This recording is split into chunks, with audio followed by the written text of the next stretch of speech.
one. Welcome back to Our Perspectives, everyone. We are here with a whole other episode. We have Melz joining us today. We have Littyyy Bro Flacko over there. My name is Holden Stephan Roy, and what's up to the YouTube world? Because for the first time, we're doing Our Perspectives live on YouTube as well as all the other places. YouTube, I love you guys. I've been talking about you guys all this time, and you weren't even here, even though you were on the replay. But you weren't on the live. But you're live now. And now you'll be There's here like live. 3 of y'all. I like It's amazing. You three are my favorite 3. And we do appreciate everyone on X, everyone on Twitch. Hi, Chris. I see you there in the comments. Shout out Chris Chrome. And whoever's on Facebook watching, we got love for you as well. On that note, we got a whole lot of stuff to talk about before we get into our big breaking news, though.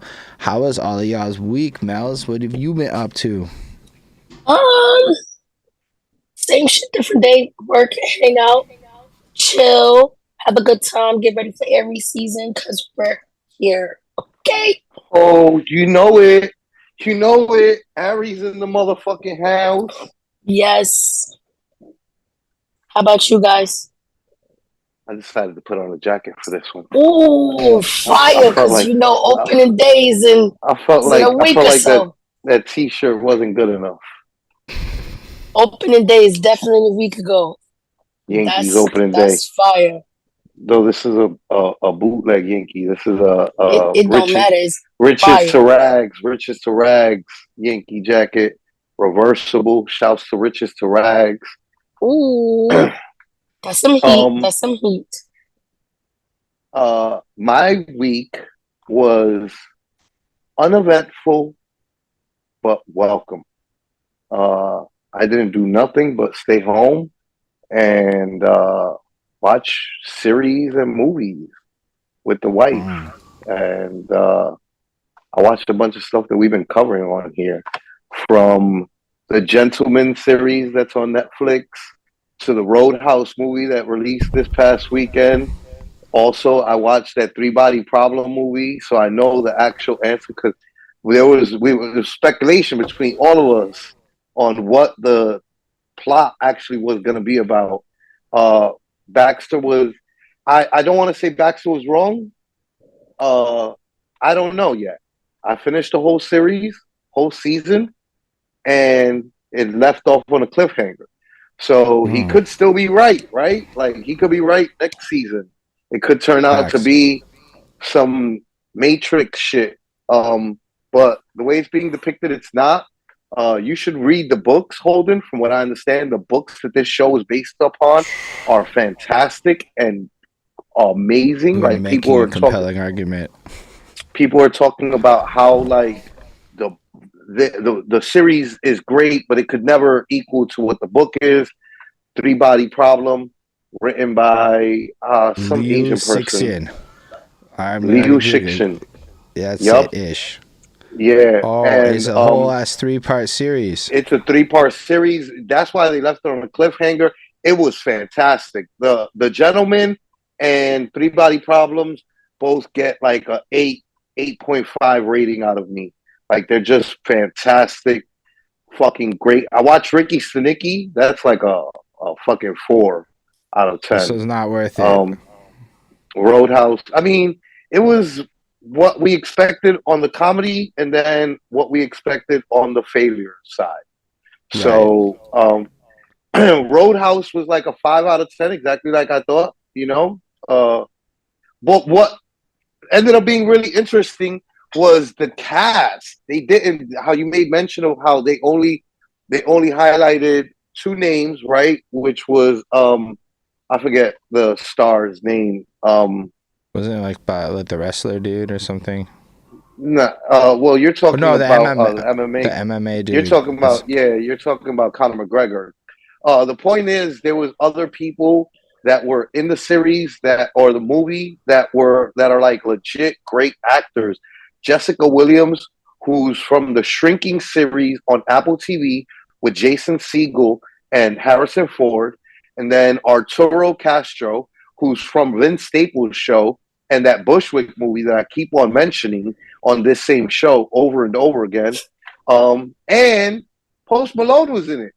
I'm like, Oh, Post nice. Malone should have gotten higher billing than Conor McGregor, even though Post Malone's part is nowhere near as big as Conor McGregor. Conor McGregor was the villain of the movie.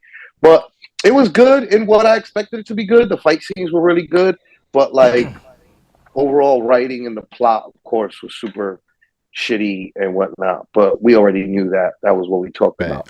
But listen, Three Body Problems, amazing. Amazing. Holden. She this is just in the first episode, so I'm not ruining nothing, right? This woman watches her father be murdered on stage in communist China, right? Then she gets fucking persecuted, put somewhere. She gets in communication with aliens. One of the alien communicates back to her and tells her, "Hey, good thing you got me. I'm a pacifist. Don't ever communicate with this line again, or my people will come and conquer you." And what does she do? She communicates with them over again.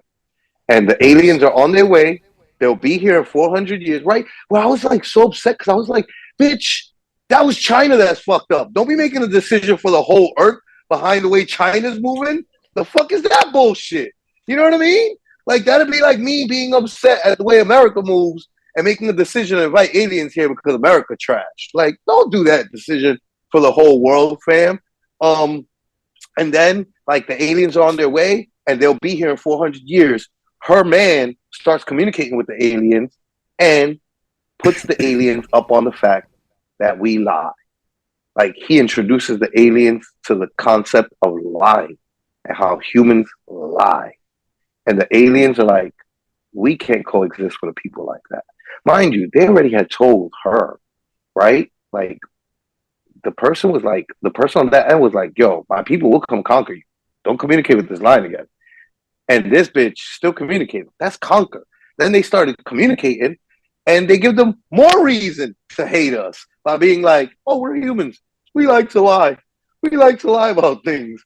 And they were like, we can't coexist with a fucking species like that. Which is, guess what? Nobody should coexist with a species like that. Humans suck.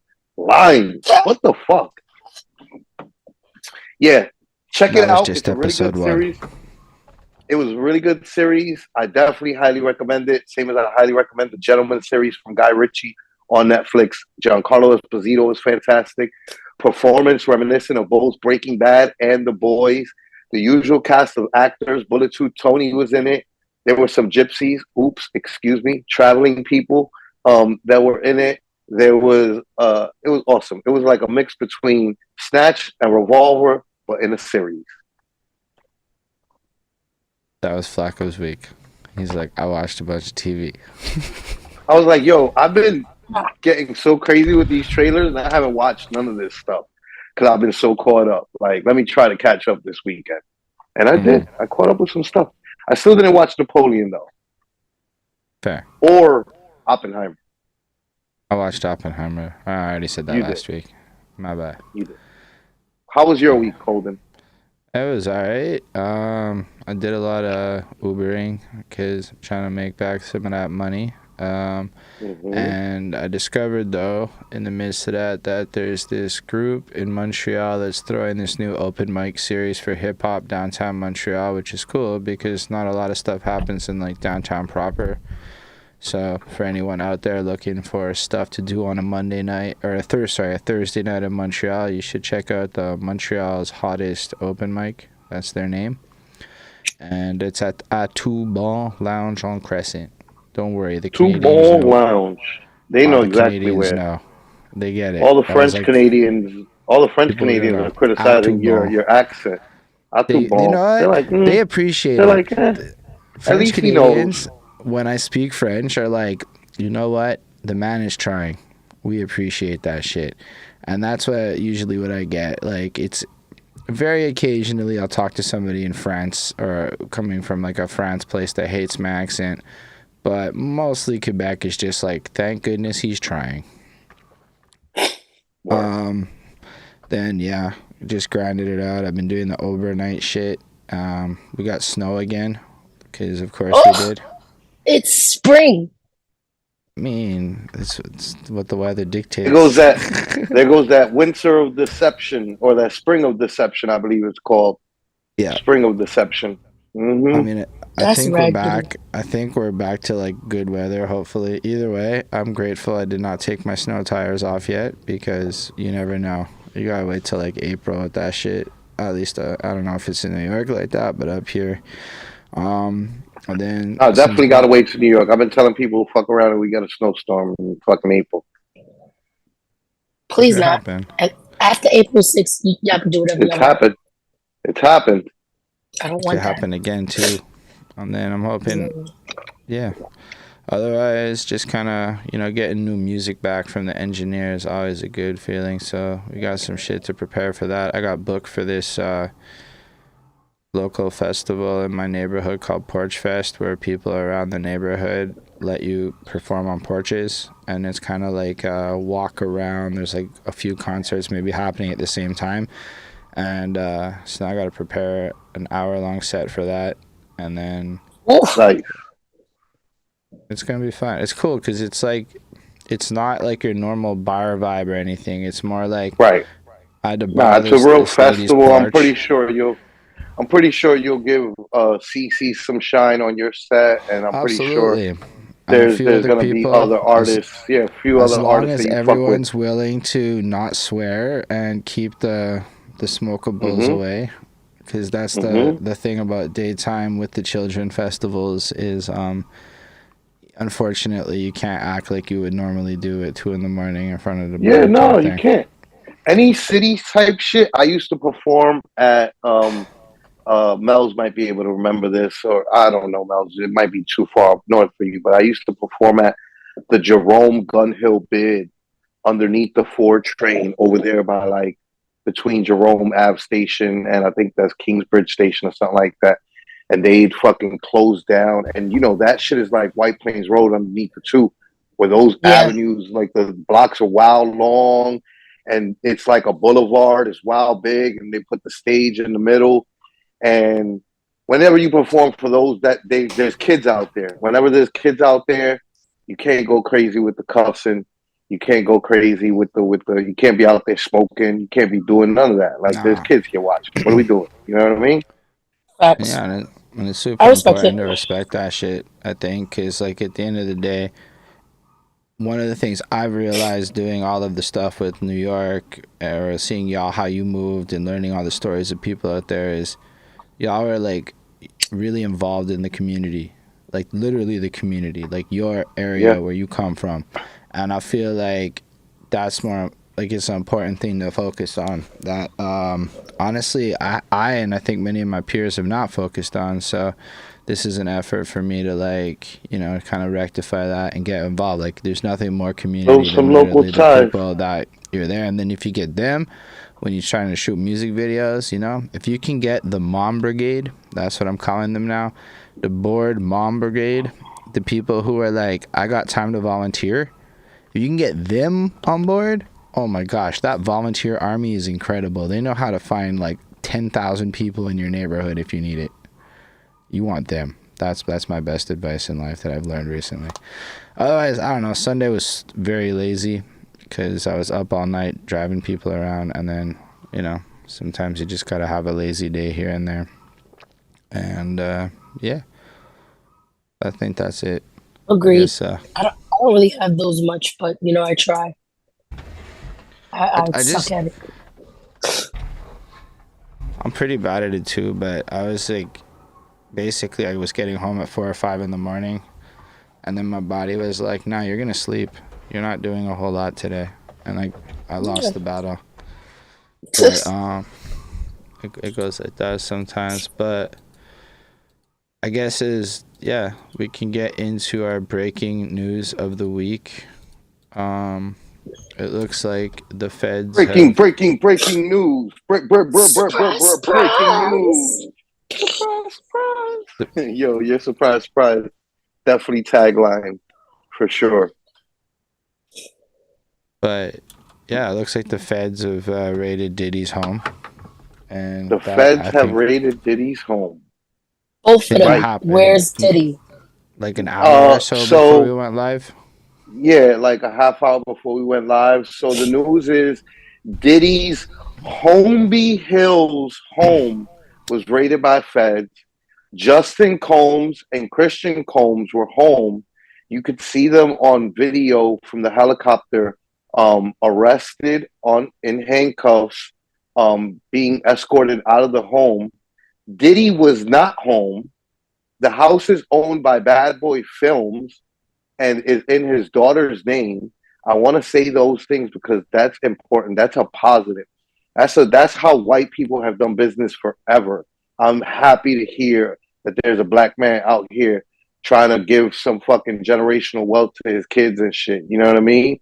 Like putting the house in the movie studio name, but it's owned by the daughter so that the daughter could inherit that. You know what I'm saying? Sell it, rent it, whatever, but she can make money off of it. It's believed that the feds are raiding him, looking for evidence connected to either the rape allegations from one of the court cases he's in that's stemming from a rape allegation from 20 years ago, or the Little Rod case. The guy who was using fucking Orlando Brown fucking accusations against Diddy in the lawsuit, which is what made it look so janky. I think it is really. I'm gonna jump right in. I'm passionate about this. I'm really on Diddy's side, and I really think this fucked up. Like this is like literally, it feels like the feds are coming after him because the internet got a hard on for him. And like I told the internet after our last episode where we talked about Diddy, like, yo, what do you want him in jail for? Even if Orlando Brown is right? Let's were to say Orlando Brown fucked Diddy and fucked Usher, and Usher's a gusher. Let's were to say all this is true. Where is the crime, bro? Where is the crime with men fucking men? There's no crime for that. There's no crime for that. The rape allegations, I understand. You know what I mean? That could be a potential crime, but Cassie settled out of court. These two people are jumping on because they saw that somebody settled out of court, and now because the feds see everybody fucking know Diddy and going so crazy for Diddy online, the feds are fucking getting involved and trying to fucking find evidence where there probably likely won't be none. Like I'm very like I didn't stand by R. Kelly because I knew that motherfucker pissed on some motherfucking underage fucking women. You know what I'm saying? Like I really highly fucking doubt that Diddy is a fucking raping fucking what is that sex trafficking record exec. Like I don't think that Diddy is gonna end up in wherever the fuck Russell Simmons is. I don't think he's gonna run. I don't think he's guilty. So why it's the same reason that he always said the things that he would say about pausing him when people would be like, "Oh my god, Diddy's talking crazy, he's talking flagrant." He'd be like, "I'm unpausable, bro. I'm fucking Diddy. Like, fuck you mean pause to a straight man that has smashed some of the women that you wish you could. Like, are you kidding me? Like, you can't pause me, fam." So like his stance on that I don't know, man. I feel for Diddy. I feel like he's in unfairly being fucking persecuted, and I do think that he's gonna come out on the other end of this not guilty of all of it and innocent. My fault, Mel.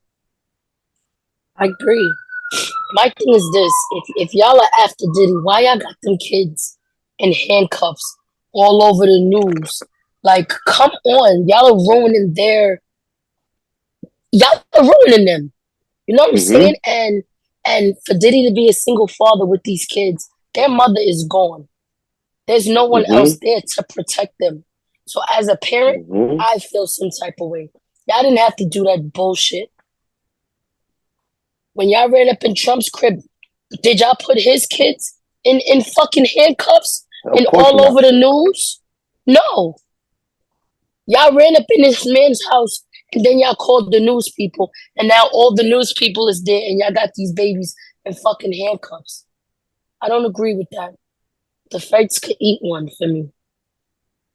No, You heard. absolutely not.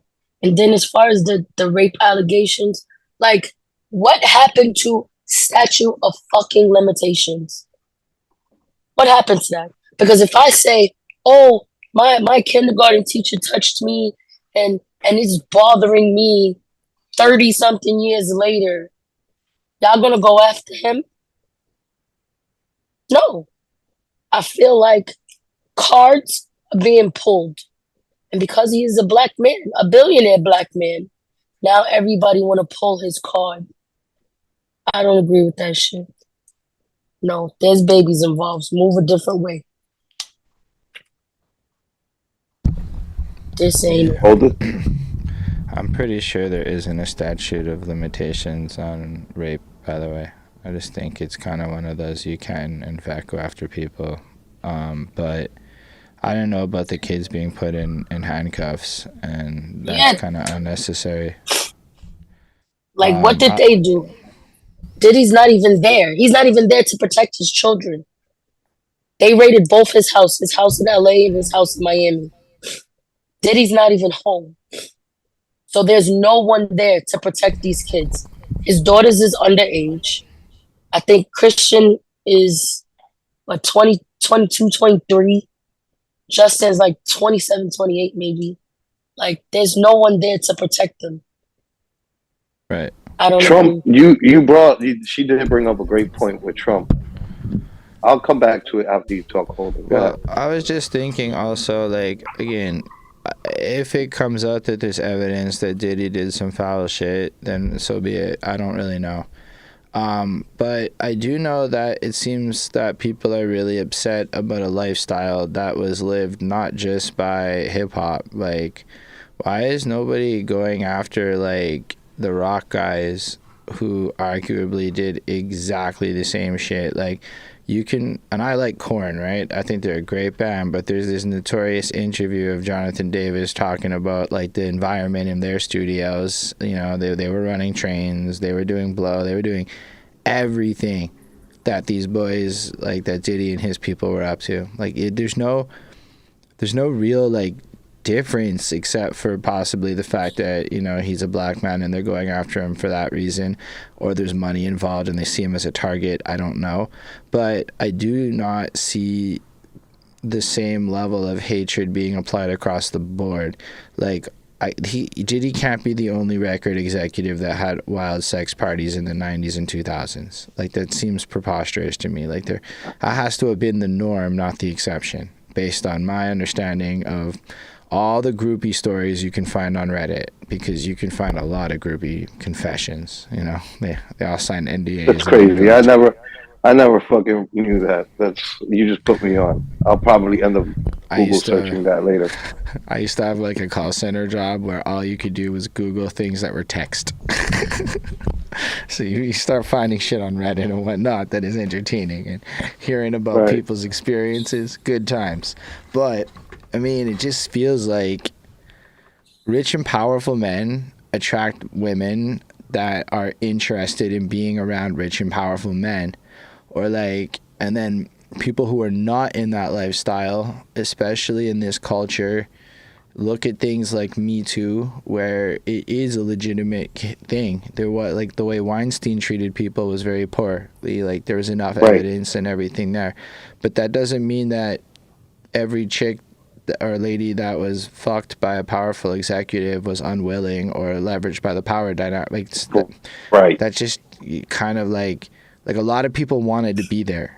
A lot of people didn't, and I'm not diminishing that, but it just feels like if we're attacking a lifestyle that was formerly embraced by a lot of people, especially coming off the cocaine 80s, where, let's be honest, a lot of your parents were out there partying in ways because, you know, prior to AIDS, nobody was even using condoms and shit. It was some wild times.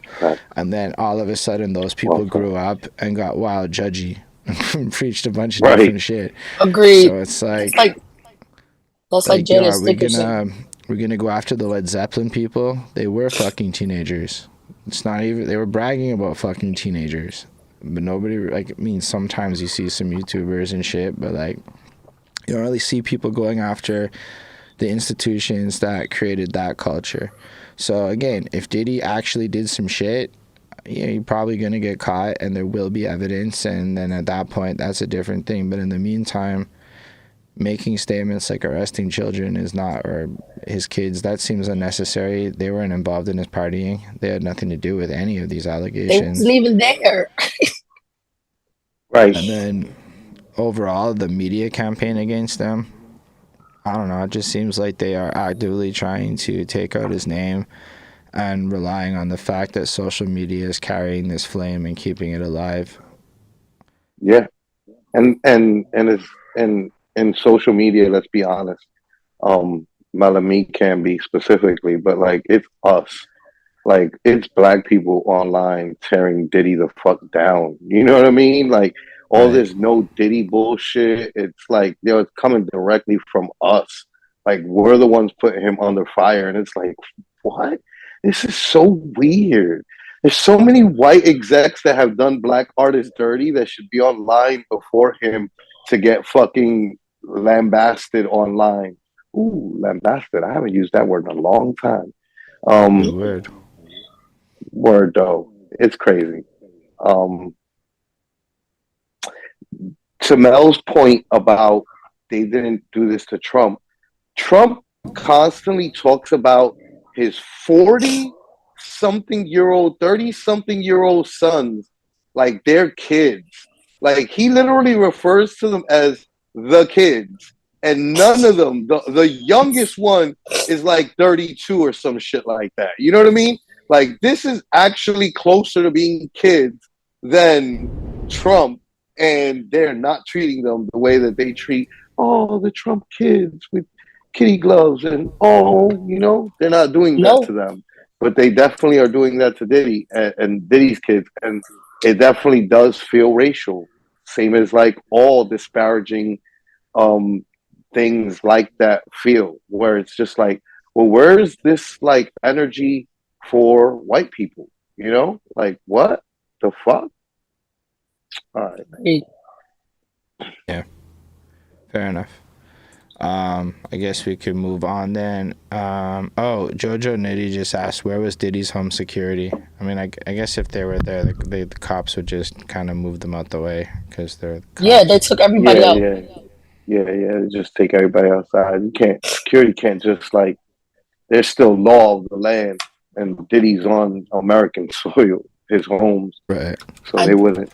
But I'm pretty sure that even then, like they, he might not have security at home. You know what I'm saying? Or it might just be because it might be a gated community, and a lot of people in gated communities don't tend to have security in home because it's already a gated community and the community is being surveyed by security, so you don't feel the need to have security in your home. The Kardashians are different because they're fucking just, you know what I mean, on camera all the time and like putting their shit out there. So it makes sense for them to have security with them 24/7. But I couldn't see why somebody like Diddy would keep security at home. Security probably be like the gun he keeps in the fucking safe or some shit like that, All right. I guess we could go on to another giant hot topic that has taken over all the social media. All my social media over the weekend was filled with this shit, yo. J.Cole. Because Kenny came out of nowhere on the Future and Metro Booming album with some. All right. Let me read the information, right? Holden, feel free to open up the link that's provided to the Genius and the actual lyrics, but pretty much for people to understand what happened, Kendrick Lamar recently sent subliminal shots at Drake and J.Cole on a feature that he did on Future and Metro Boomin's project on a song called Like That. Why don't you read some of the lyrics, Holden? Do us the honors. I'm gonna be honest. This is one of those ones where I will read the lyrics, but there's words I'm not supposed to say. these talking out their necks. Don't pull no coffin out your mouth, bro. I'm way too paranoid for a threat. So you can see he's coming off jump, a little bit aggressive, letting you know that he's responding to something. Let's be real. Over time, Drake's done his little subliminals at Kendrick and things. Like, we've touched on how they've kind of gone back and forth lightly at each other over the last year, but people have been waiting for it. And then overall, the big one comes in reference to first-person shooter, where J.Cole kind of equates that Kendrick, J.Cole, and Drake are the big three. And I don't know exactly where it is, but fuck sneak diss in person, first-person shooter. I hope they come with 3 switches. Definitely, I don't really get the 3 switches line, but definitely calling out, letting you know I'm talking. That's what Genius is for, right? Facts. Press the bar. It'll give you a little explanation, or at least what the online nerds have come up with their best. Definitely nerd going on. I don't know where the 3 switches part is. That's just a bunch of wow. It really goes deep. Holy shit. The 3 are universally considered the greatest. I don't know about universally, but that is the way the mainstream perceives them. No, that's for sure. It used to be, the argument used to be, I tell people all the time from my generation, the argument used to be who's the best MC, Biggie, Jay-Z, or Nas, and now the argument has become like who's the best MC, Drake, J. Cole, or Kendrick Lamar. I don't understand why we just all can't be dope. Yeah, I know. Yeah. He has the motherfuck the big 3. It's just big me. I crash out like fuck rap. This Melly Mel, if I had to. Got 2 T's with me. I'm snatching chains and burning tattoos. It's up. Lost too many soldiers. You're fucking moving it. Yeah, sorry. As I'm trying to read. If you walk around with the stick, it ain't Andre 3K. Think I won't drop the location? I still got PTSD. Motherfuck the big 3, nigga. It's just big me, nigga. Bum. What? I'm really like that. And your best work is a light pack, nigga. Prince outlived Mike Jack, because in that first person shooter song, Drake says, I'm one away from nigga Mike. I'm one away from Mike. Nigga, beat it. Nigga, beat it. Nigga, beat it. So he references Prince outlived Mike Jack. Nigga, bum. For all your dogs getting buried. That's a K with all these 9s. He going to see Pet Cemetery. Nigga, bum. That's it, man. That's the verse. Yeah, it's basically pretty loaded towards Drake and Kendrick. Like, absolutely. What do you think? What do you think, Melz? We're waiting. We're waiting to hear your opinion. So I've been hearing about this, and I haven't really paid attention. My attention span sometimes be off. I already know. Surprise! I've been doing some shit. What do you think about the idea of Kendrick sending these shots? I just feel like, for what? Like, I feel like y'all are all dope in your own way. Like, sometimes I want to listen to some lyrical shit, but it takes me about 5-6 times to listen to the song for me to be like, yo, he said that. And mind you, I could be rapping all the words, don't know what the fuck I'm talking about. And then it won't be until I hear it, maybe somebody else say it, or I read it and it'd be like, yo, that shit was dope. You know what I'm saying? Like, I like Kendrick. Like, sometimes I listen to some shit. I like Drake because I could rap along to it. I sometimes get it. J. Cole, I'm getting into J. Cole. Sorry, I'm a female. I'll be looking at the rapper that determines if I want to listen to the rapper. Makes perfect sense. They understand me.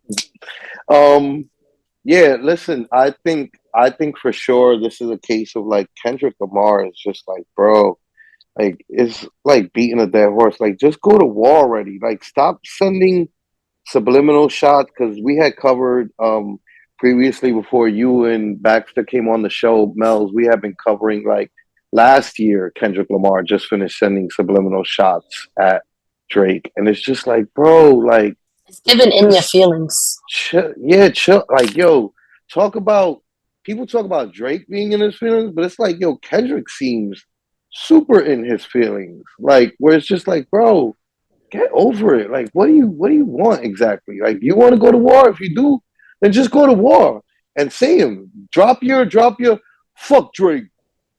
Fuck Drake. Like Word. fucking Nas with Ether. But like, drop it already. Like, stop with the subliminal shots, bro. Just go to war fully or don't go to war fully. But like Yeah.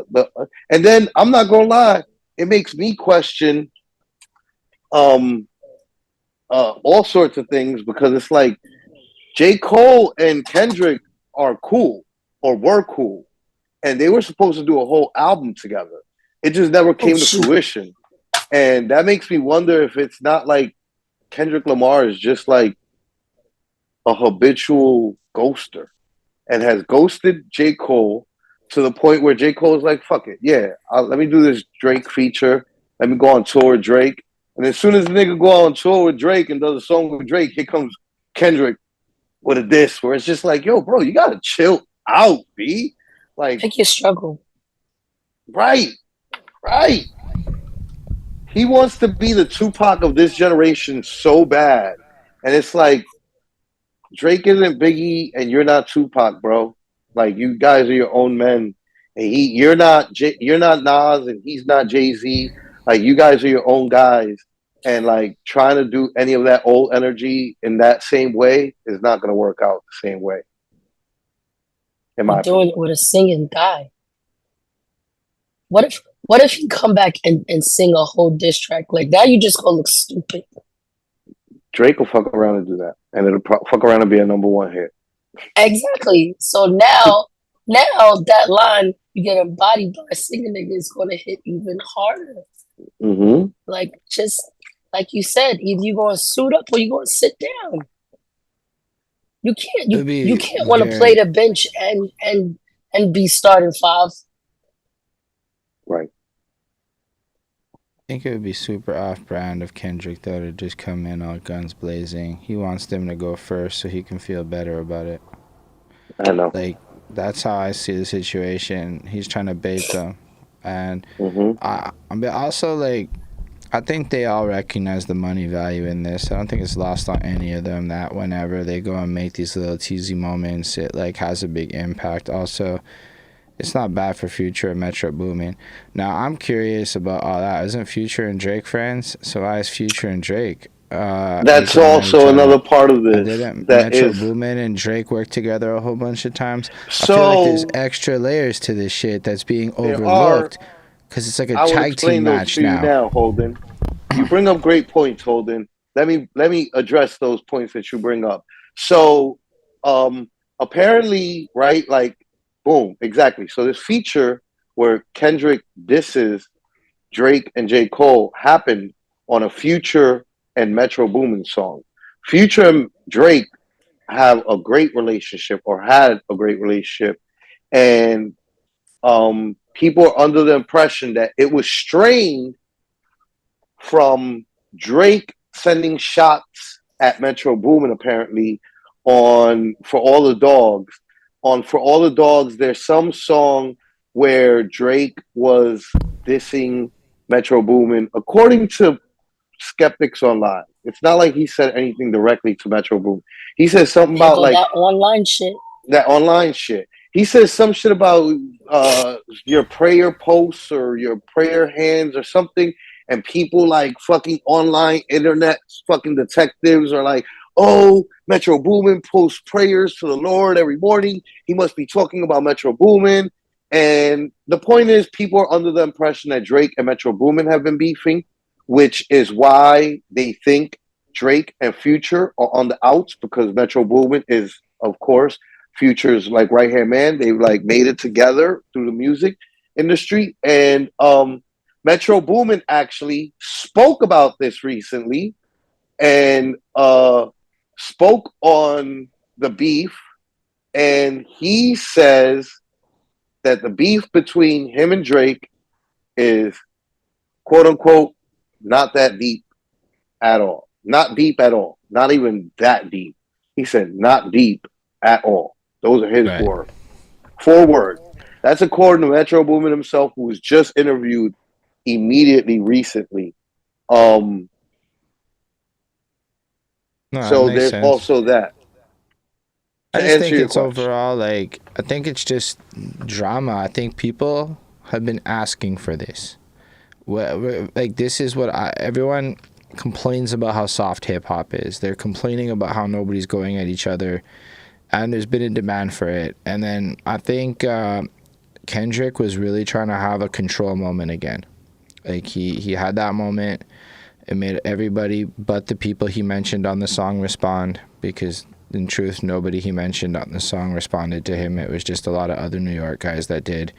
And it created a whole buzz, and I think that was a huge part of what helped catapult Kendrick into the status that he is now, was the impact he had getting so many people to respond.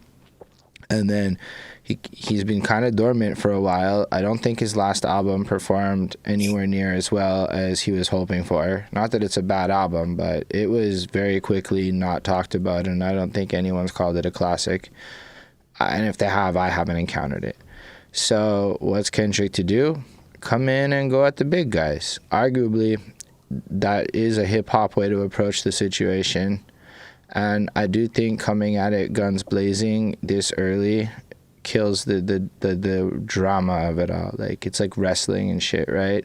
So he's going to come in, tease the water, see if the time's right, and then, you know, see if Drake responds. I don't think he will. See if J.Cole responds. I don't think he will. I don't think they'll respond with songs. I think they'll respond with, like, well, I mean, Drake did his concert where he... I got you. I'll address all that. You finish your thoughts, Holden. And so it's like, I mean, it just feels like some theater. And then if people play along, it'll turn into the big WrestleMania moment everyone's hoping for. And everybody gets rich involved, and now Kendrick's super relevant. And then he's probably got an album ready to go. Something you don't know about, because he's not going to tell you. He's not that kind of guy. And then this is going to lead into a rollout unexpectedly that will be like, oh shit, Kendrick was just fucking with us the whole time, or whatever. And so that's kind of how I see it going with this. Yeah. So as far as responses go, people want it. People want there to have been a response. I saw a video that was all over the place last night, so Sunday night, and people are like, "Oh, Drake responded to Kendrick Lamar at his latest show on stage." And I went and watched the video. Holden, if you want to go try to like find the video, I don't know if you want to or not. We don't have to. He's But just on really, stage kind of he was on flexing. stage talking. Like, it's crazy because he doesn't even mention, like, he doesn't even say, not only does he not mention Kendrick Lamar or anything like that, right? And he doesn't even say, like, people sending shots at me, nothing like that. He doesn't even mention, like, he could have been like, oh, I'm really like that, like, which is the title of the song, you know what I mean, that Kendrick Lamar did. He didn't do none of that. You know what I mean? He was literally, it to me, it looks like a speech that he gives because he says something about feelings. Um uh uh and people are like, "Oh, Drake's in his feelings." And I'm like, I got a funny feeling this is the speech he gives at every show before he performs fucking Kiki, Do You Love Me? Because what's the name of that song? My feelings. Exactly. But also, So it's like, I think it's because he said ain't none of y'all can touch me, or no alive can touch me, or something to that effect. And then he kind of pounded his chest, and I mean, I could see how that would be interpreted as a response, but it would be crazy though if that is literally something he's been doing out on this tour at every, you know what I mean, at every show, and now it's being turned into, oh look, Drake is talking back to Kendrick, where it's just like, bro, it's just that point in the show where he gives the inspirational speech and talks about how people can't fuck with him and nobody can fuck with him. But now, because Kendrick just finished dissing him, we're reading into everything way too fucking much. You know what I'm saying? And it's just like, I don't see it. I need better proof than that. I need more than that. I saw some people to speak about the people's reactions online. I saw a mixed reaction. I saw you posted about that. I saw the same exact thing. Where like for the most part, yes, most people are like, fucking go get him. Kendrick Lamar is gonna fucking kill Drake. And I even saw some people in the middle of that being like, he'll kill Drake and J. Cole. But then I also saw where usually I'm the lone solitary voice in a fucking sea of people talking about, you know what I mean? Yes, Kendrick Lamar, fuck Drake. Usually I'm the only one that's like, man, go Drake, fuck Kendrick Lamar. You know what I mean? Usually I'm the only person I see post like that. This time I saw a lot of people being like, man, that verse is mediocre. I saw the homie Mickey Facts post that he thinks that Future's verse was better than Kendrick Lamar's verse. I saw a lot of people posting that Kendrick Lamar's verse was kind of mediocre. I saw a couple people trying to like be like, man, fuck this beef. This shit is stupid. Let's talk about the fact that the sample comes from 3-6 Mafia. I saw all sorts of, kind of almost indifference or fuck Kendrick type of opinions, right, which I usually don't see at all. So there was like a little bit of a mixed bag of like opinions out there this time. I think that people are tired of Kendrick being propped up to that degree because when you really, like, I saw a post that broke down the champion of the year between the three of them over the course of like 2010 to like now. And honestly, Kendrick had a moment and he has released some music that should be studied in fucking universities for the level of depth that he has brought in his album making shit. On the other hand, since he did Damn, he has not done anything relevant at all.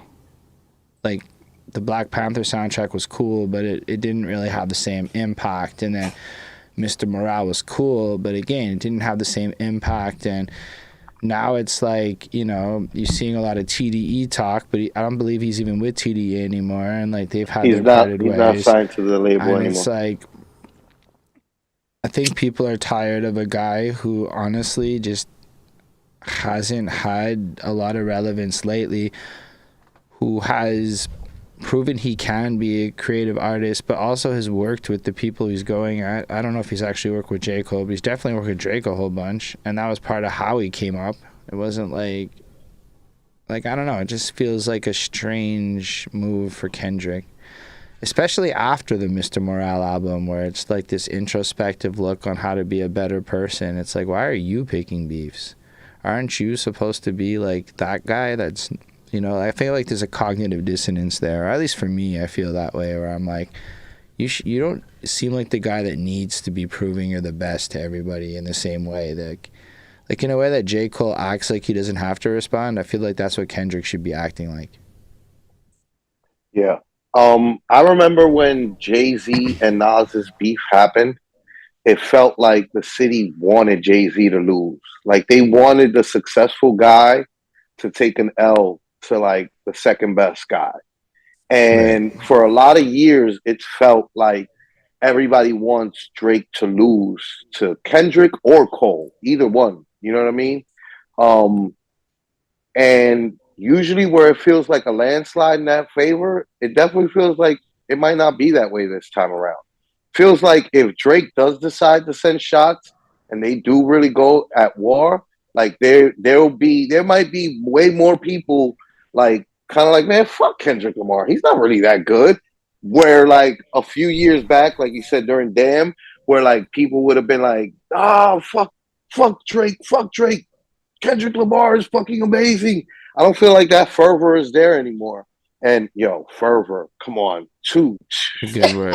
I'm fucking just knocking it out with my vocabulary this week. But I'm just saying, I don't think that the energy would be the same that it was back. If Kendrick would have shed the shot to really made the battle happen years ago, he stood a better chance, I believe. I don't think that he stands as good of a chance, and I think that he'd be surprised. Like Drake is the king of set the like lightweight subliminal diss, wait for you to say something crazy to then come with the full diss song. He literally perfected that against Meek Mill. So it's just like now it feels like Kendrick's trying to use Drake's same shit against him. And it's just like, I don't know if he gonna fall for it. I don't know if it'll go the way that you expected it to go. Like it went that way once. I don't know if it'll go that way twice, you know? I think Agreed. Kendrick would maybe get called a better writer when it's all said and done, but Drake makes diss songs that people want to listen to years later, and that's really freaking hard to do. Like, there's been a lot of diss songs that have come out in the last 10 years that you probably forgot because while they were in a moment, you'd have to really sit there and scratch your head to remember all the little beefs and the songs and the moments ended. Whereas you people still listen to back to back. Like, people still listen to that shit. Back to back. Right now, absolutely. People absolutely do still listen to back to back. I was just mentioning there was a Twitter Spaces battle that was gonna happen and people were playing diss songs. And I was like, yo, you guys totally forgot to play Stay Scheming by French Montana. That was when Drake dissed Common. And like that was a fire diss. Like fire.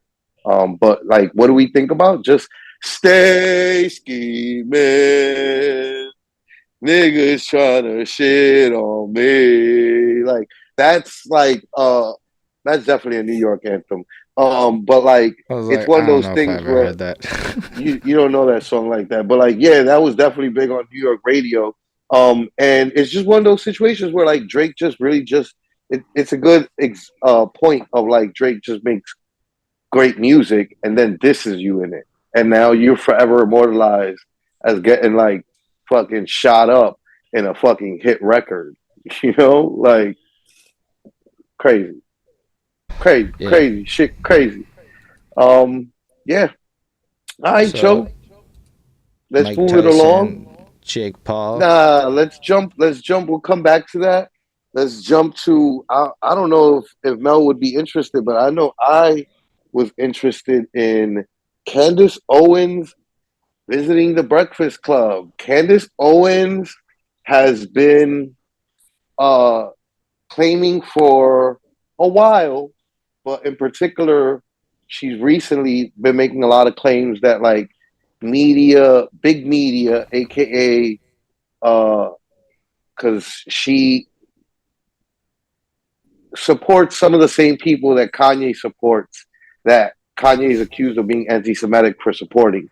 And she like if you were to leave it to her and leave, you know, she'd eventually say like, you know, media, which is like her like code for like, you know, Jewish people running media are keeping her out of black media spaces. And so with that, she still had been doing other things and talking about other black entertainment things on her own channel.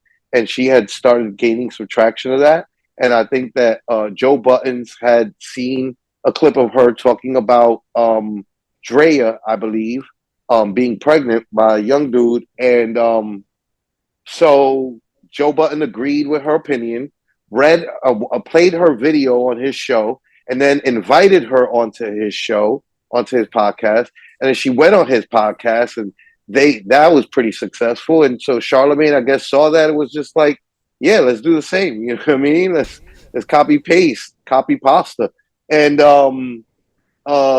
they interviewed Candace, and like the thing that I'm seeing the most that I find intriguing is like a lot of like black liberal people online being like, "Oh man, you know, I never really liked Candace Owens, but like she makes a lot of fucking sense, you know?" Like that's like the general gist. Like I've seen easily more than 20 people, 20 different people over the last week post like that. You know what I'm saying?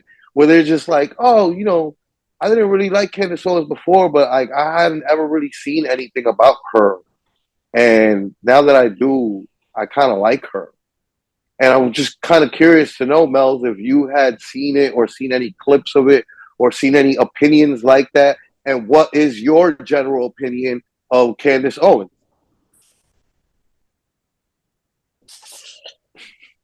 Surprise, surprise. Surprise, surprise. I don't know. Like me personally, I don't really get into politics. It's boring. I have no clue. What the hell? I have no clue. Only thing I heard was the guy was like, "Oh, he likes the way she dress and shit." But other than that, I have no clue. I haven't watched The Breakfast Club in forever. Didn't she get fired or something recently over some Hamas comments or something like that? She had been under fire from her employer, the Daily Wire, and she was recently fired after that interview with Charlemagne. Yeah, but that was like they were when she was interviewed by Charlemagne or the Breakfast Club, correction, the Right. Breakfast Club. Uh, she she was asked by Charlemagne about that, and she was just like she gave an answer, and it was very diplomatic, but she was like pretty much the guy in question didn't have the power to fire her or something like that. And Right. then a couple of days later, she ends up being permanently fired. She had been on like leave or some shit like that. I mean, I wouldn't mess with Ben Shapiro. Or I wouldn't. I would. I mean, I'm not surprised Ben Shapiro would fire her. Ultimately. Right, it was Ben Shapiro. It Who was Ben is Shapiro. the what? He's the owner of the Daily Wire, if I'm not mistaken, and he's I very didn't Jewish. realize that.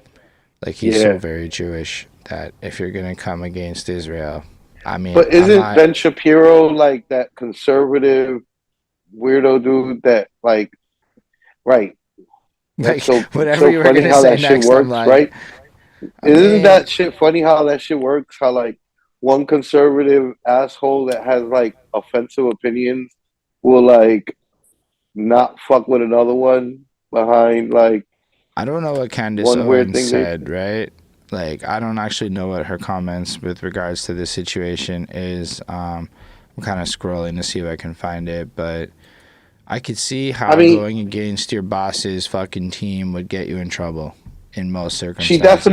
definitely been labeled anti-Semitic, and though I don't like subscribe to the idea of how freely that title gets like thrown around these days, um, I think she might have like crossed the right lines to deserve it, the title. Listen, real quick, let me give my 2 cents on Candace Owens, right? Because like I gave Right. the So facts on it, right? I'm not really But sure like that much about her. my 2 cents on Candace Owens are like, yo, I agree with everybody who said, um, I never watched her and period, hard stop. They should have watched her. I already been watched wild interviews with her, like a couple hour long interviews with her years ago when she first started getting cracking and popping. You know what I'm saying? And my thing with Candace Owens is like the same thing with like all those people that are right. Like even the craziest right wing person is gonna like that's why I constantly say the thing about Hitler. Like I understand what Kanye was trying to say, which is like, yo, even the most irredeemable human being on earth has to have a redeemable quality. It's just we get things in our head and we start painting a picture and it becomes oh like your memories. I saw somewhere a video about like your memories aren't really your memories.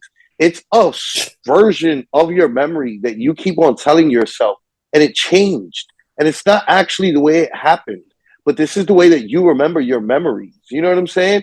And so, like, that's something that we do. We're like, yo, he absolutely is a deplorable person who did absolutely deplorable things, but there's still, I'm pretty sure he had something good about him.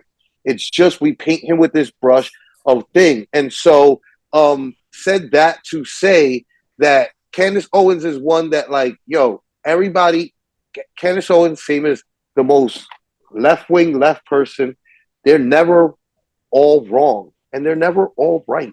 Never what I would. nobody on earth is all right and nobody on earth is all wrong. You're gonna have points when you're right, you're gonna have points when you're wrong. Period. We're all humans. Heart stop. Right? I got you, Holden. There's my run on Candace Owens, right? So Candace Owens has been right about many things that I've seen her talk about. But Candace Owens also is a great conspiracy theorist. And I'm just not a fan of conspiracy theorists. I don't like people. She literally was told in that interview by DJ Envy the way that the music industry works. And she said, yeah, no, I don't believe that. When you have this is like if I'm a fucking rocket scientist and you are a fucking artist and you come to me like, hey, rocket scientist, how is it that rocket science works? How is it that this works? And I'm like, rocket science works like this, this, and that. And you're like, no fucking way. I don't believe you. Like, what? You make no sense. You don't even know this shit. How can you say you don't believe the thing that a person that works in the industry of is telling you how it works? People constantly conspiracy theorize about like, oh, why is this music being pumped to our community? It's because people are listening to it on Spotify. We are the reason the music industry is producing this music. Stop listening to it and the music industry will stop producing. They will produce whatever it is that you put your money and dollars behind. It's you. It's not a great conspiracy of what's happening. You know what I mean?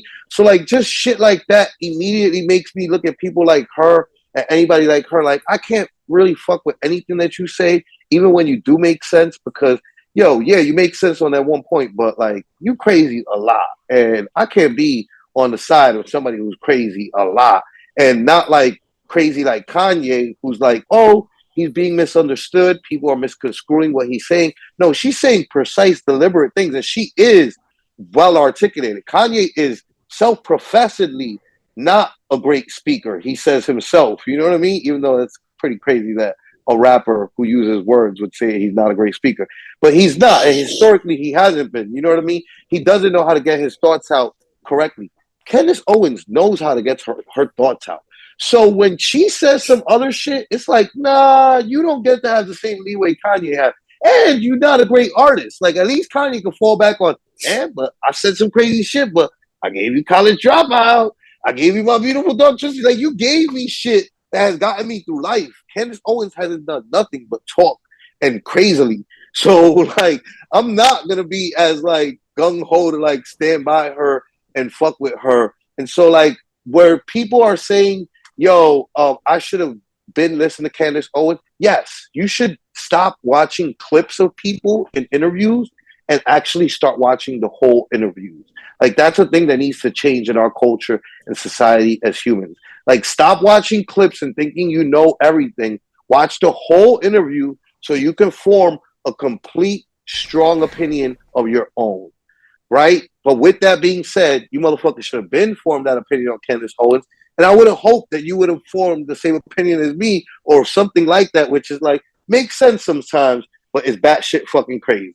I'm good. Let's move on with our day. Not us on this topic. I mean, like, no, you know, us as a people.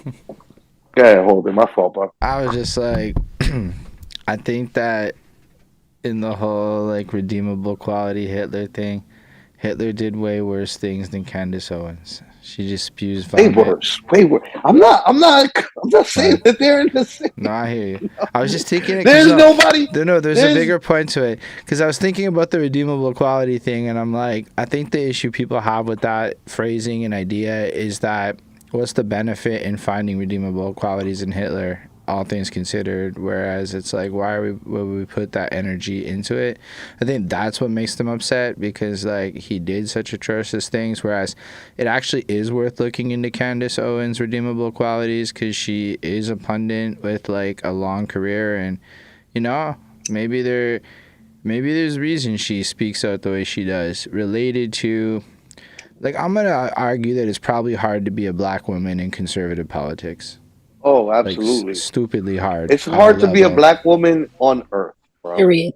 Okay? That's like the hardest. Like, not only are you black, but now you're also a woman. Good fucking luck. women are already treated incredibly shittily. I was just thinking about that the other day. I was going to make a post about like how unempathetic people are. And you can tell how unempathetic people are by how crazy the Manosphere podcast world has been going over the last few years, where it's just like, yo, you motherfuckers just don't understand. Because if you did understand, you'd look at history and be like, damn, women have been treated like second-class citizens for almost the entirety of human history. How can you not empathize with that? You know what I'm saying? Like, how could you not see that and be like, that's unfair. We should probably change that. Instead, the Manosphere podcast world is like, man, fuck women. How dare they finally get rights? What? Why do I have to treat women with respect? This is bullshit. I should be able to disrespect women all the time. And it's just like, bro, we've been doing that for the entirety history of humanity. My fault you didn't get to live all your life doing that. But we got to change how things are, you know? So, yeah, no, absolutely not. Candace Owens does have it hard. I'm not comparing Candace Owens to Hitler. Right? No, I know. I was just thinking about the idea of redeemable qualities and that comparison in general, and how, like, she probably, like, her biggest crimes is spitting some wild shit for money. Because, like, let's be real, that's what Ben Shapiro does for a living, and he's fucking constantly praised for it. And I'm not gonna...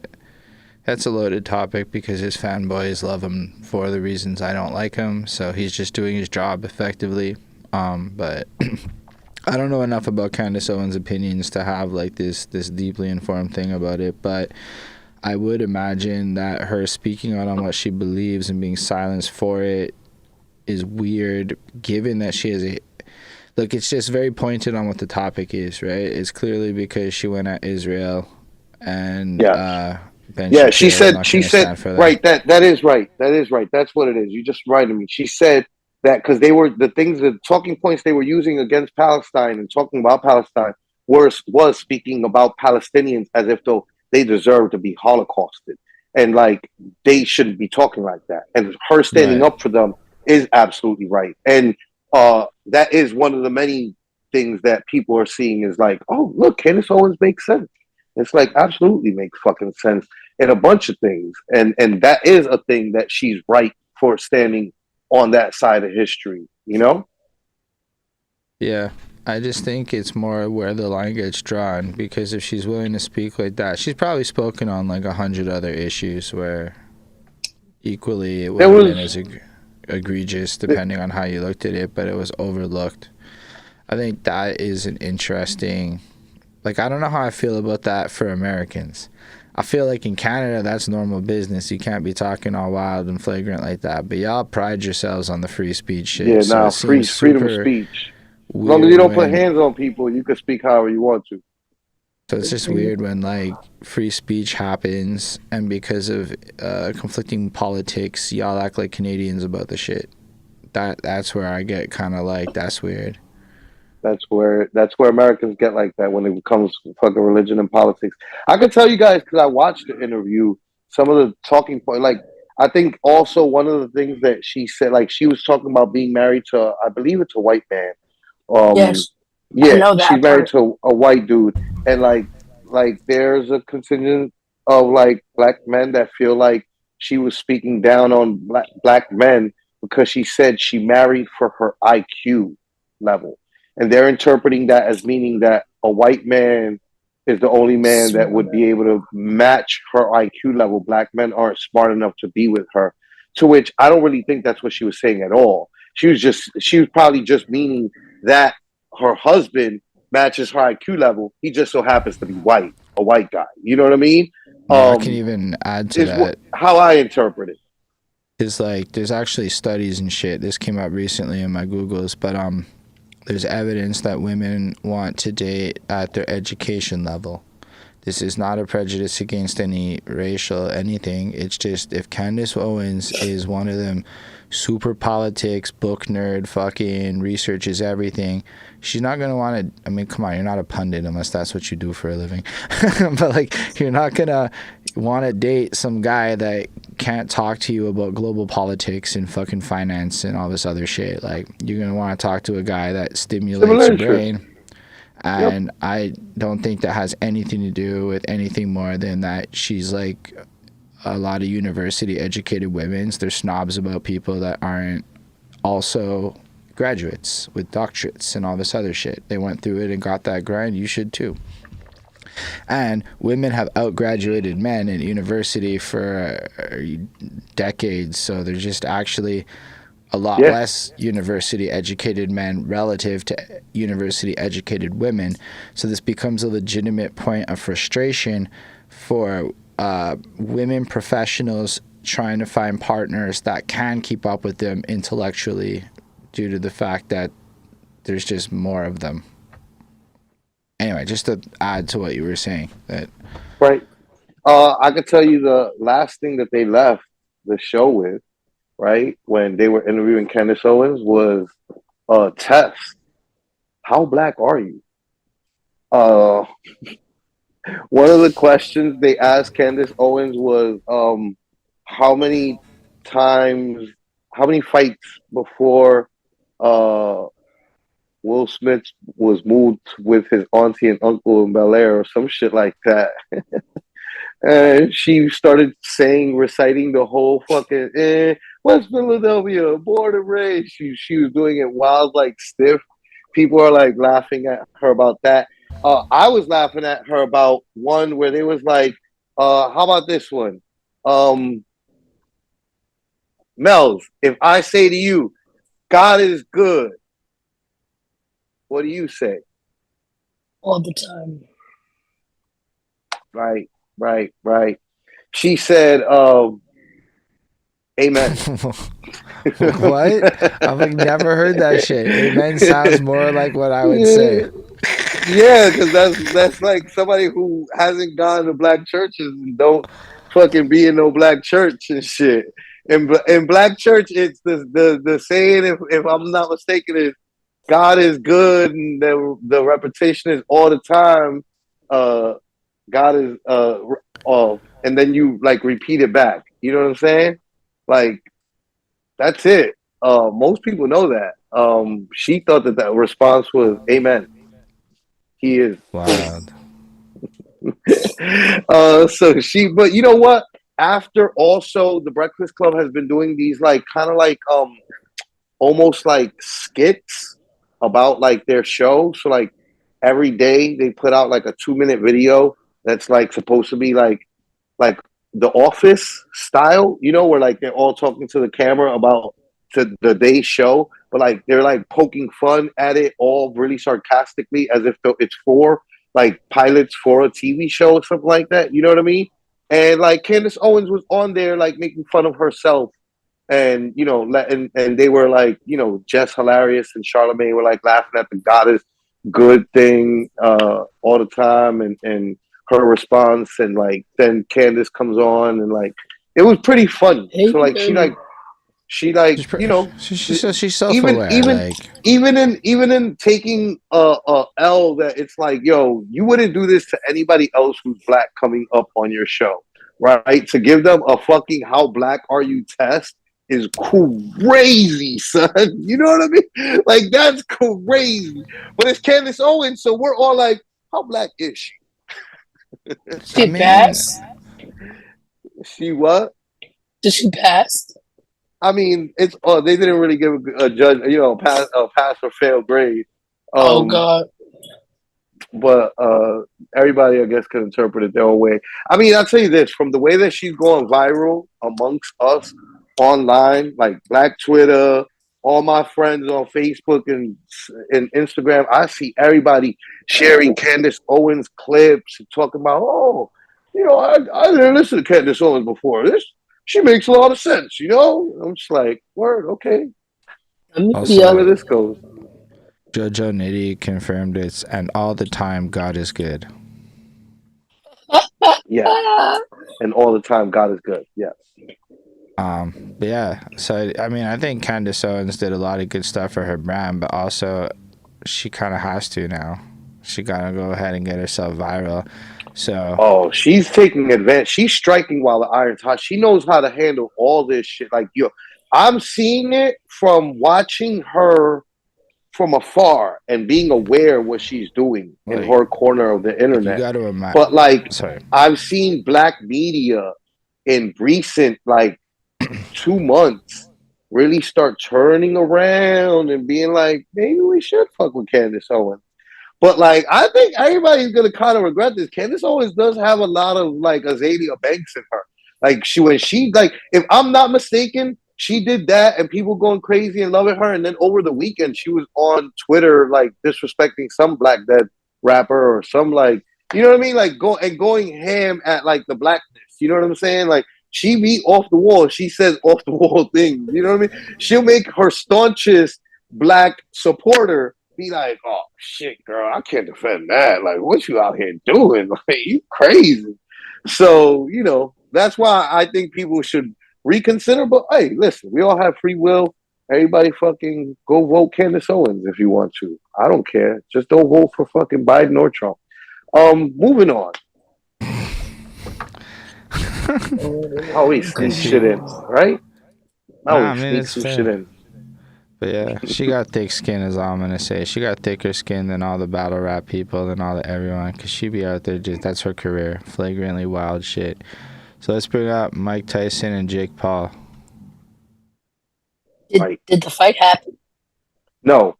There was a leak over the week about, or a leak of the rules for the fight, and the rules said that if Jake Paul is losing, his brother can jump in the fight, and Jake Paul gets to wear headgear, but Mike Tyson doesn't.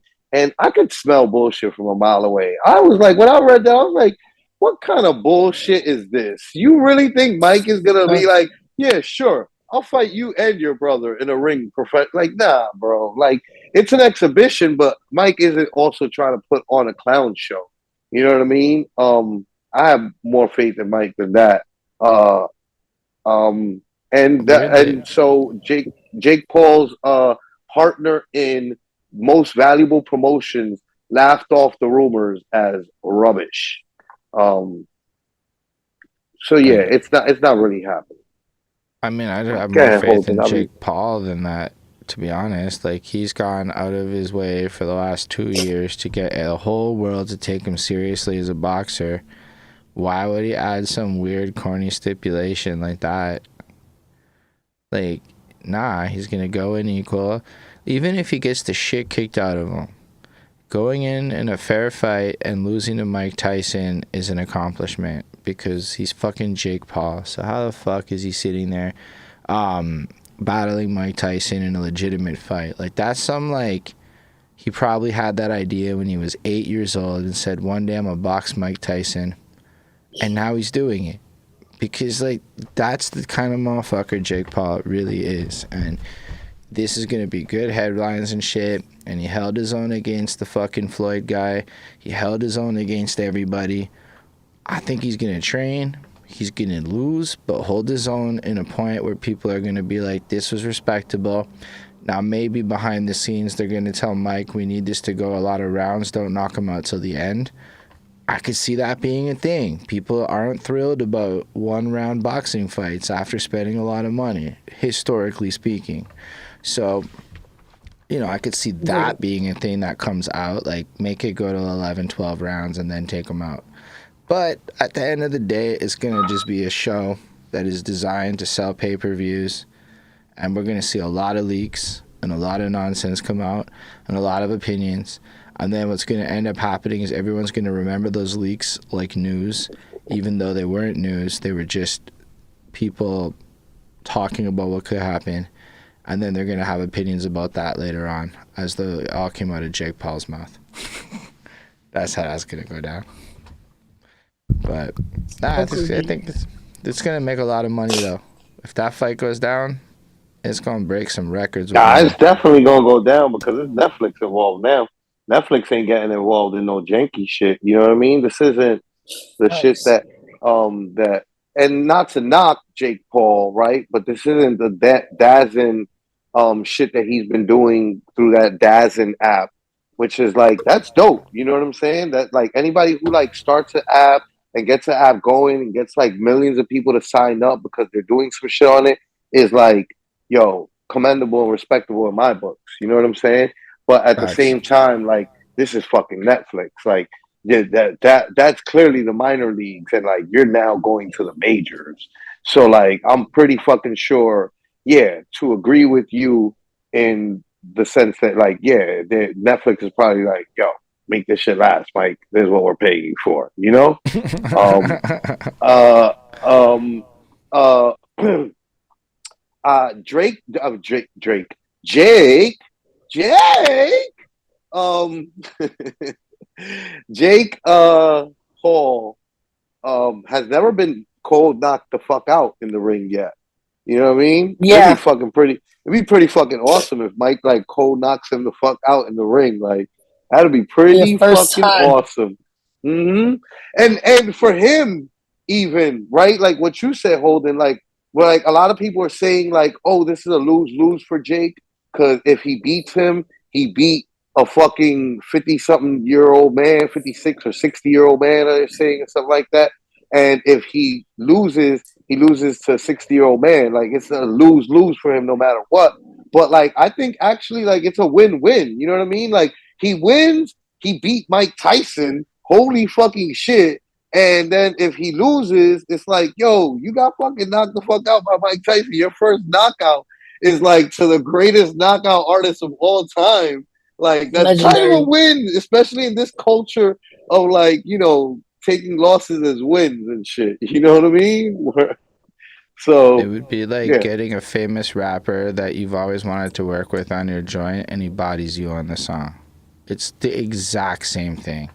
Like, you could say it's not, but like to Jake, this is art for sure. I'll put it in the world. It's like me. It's like me and Jay Electronica doing a song together, and like Jay Electronica bodies me, and it's just like, man, well, what the fuck, bro? What you want? Nitty Jay Electronica. You know what I mean? Fucking Jay Electronica, bro. Jojo Nitty says he only had 10 fights, but to that I will say he's made more money on those 10 fights than anybody made on 10 fights ever, and their first 10. Maybe, I don't know. That might be debatable because like great boxers like do come up pretty like quick with like great pay. You know what I mean? Especially nowadays. But you know, I also wouldn't be surprised to find out that like he's up there in the top 5, top 10 of them, which is like super an accomplishment still. Like, it's an accomplishment period. Ever. You'll never find like across the first 10 fights. You just have to like sit there and do all the mathematics yourself. Start looking up fighters. I was just curious, like how it like paid out, and then I'm like, man, these guys make money. Holy shit, Manny Pacquiao makes $725 million. Yeah, Tyson made almost $1 billion off boxing. Oh shit. Yeah. No, boxers are like super. Boxers are like. Let me tell you something. So in American sports, right, in the United States of America, right, it's the big three are basketball, football, baseball, right? The highest paid out of those three are baseball players.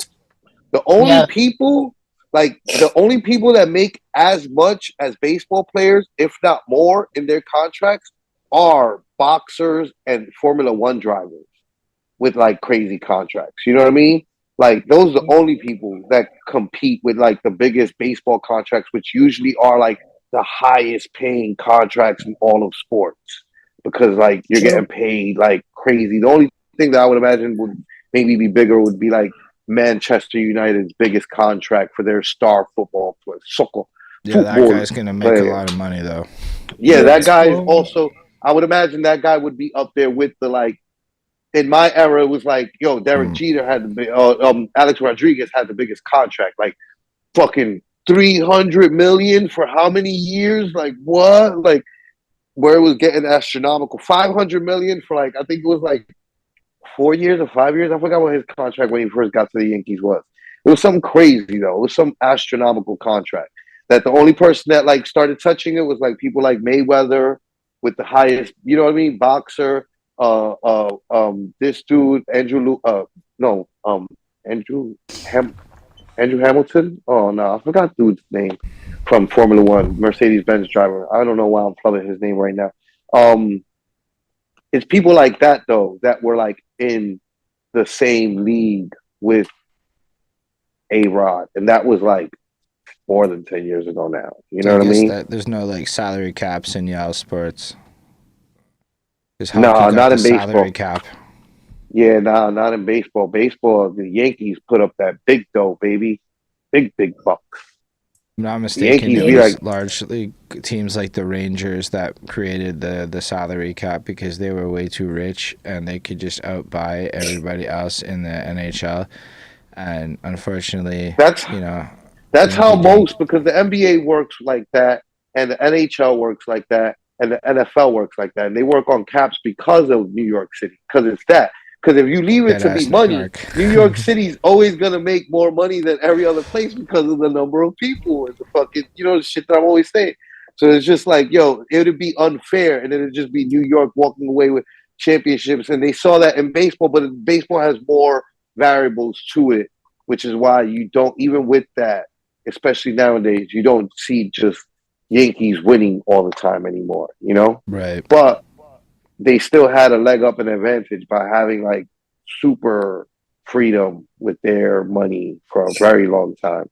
And that's why they were able to have like Babe Ruth, Lou Gehrig, Joe DiMaggio all playing on the same team. Like even back then, where it's just like Mickey Mantles and Roger Maris hitting, both competing for the home run king crown. Like, they could afford salaries like that because they were always the Yankees, and they were always in New York making more money than most other teams, while other teams in other places are going to struggle, like, to stay afloat, like the former Montreal Expos that no longer exist.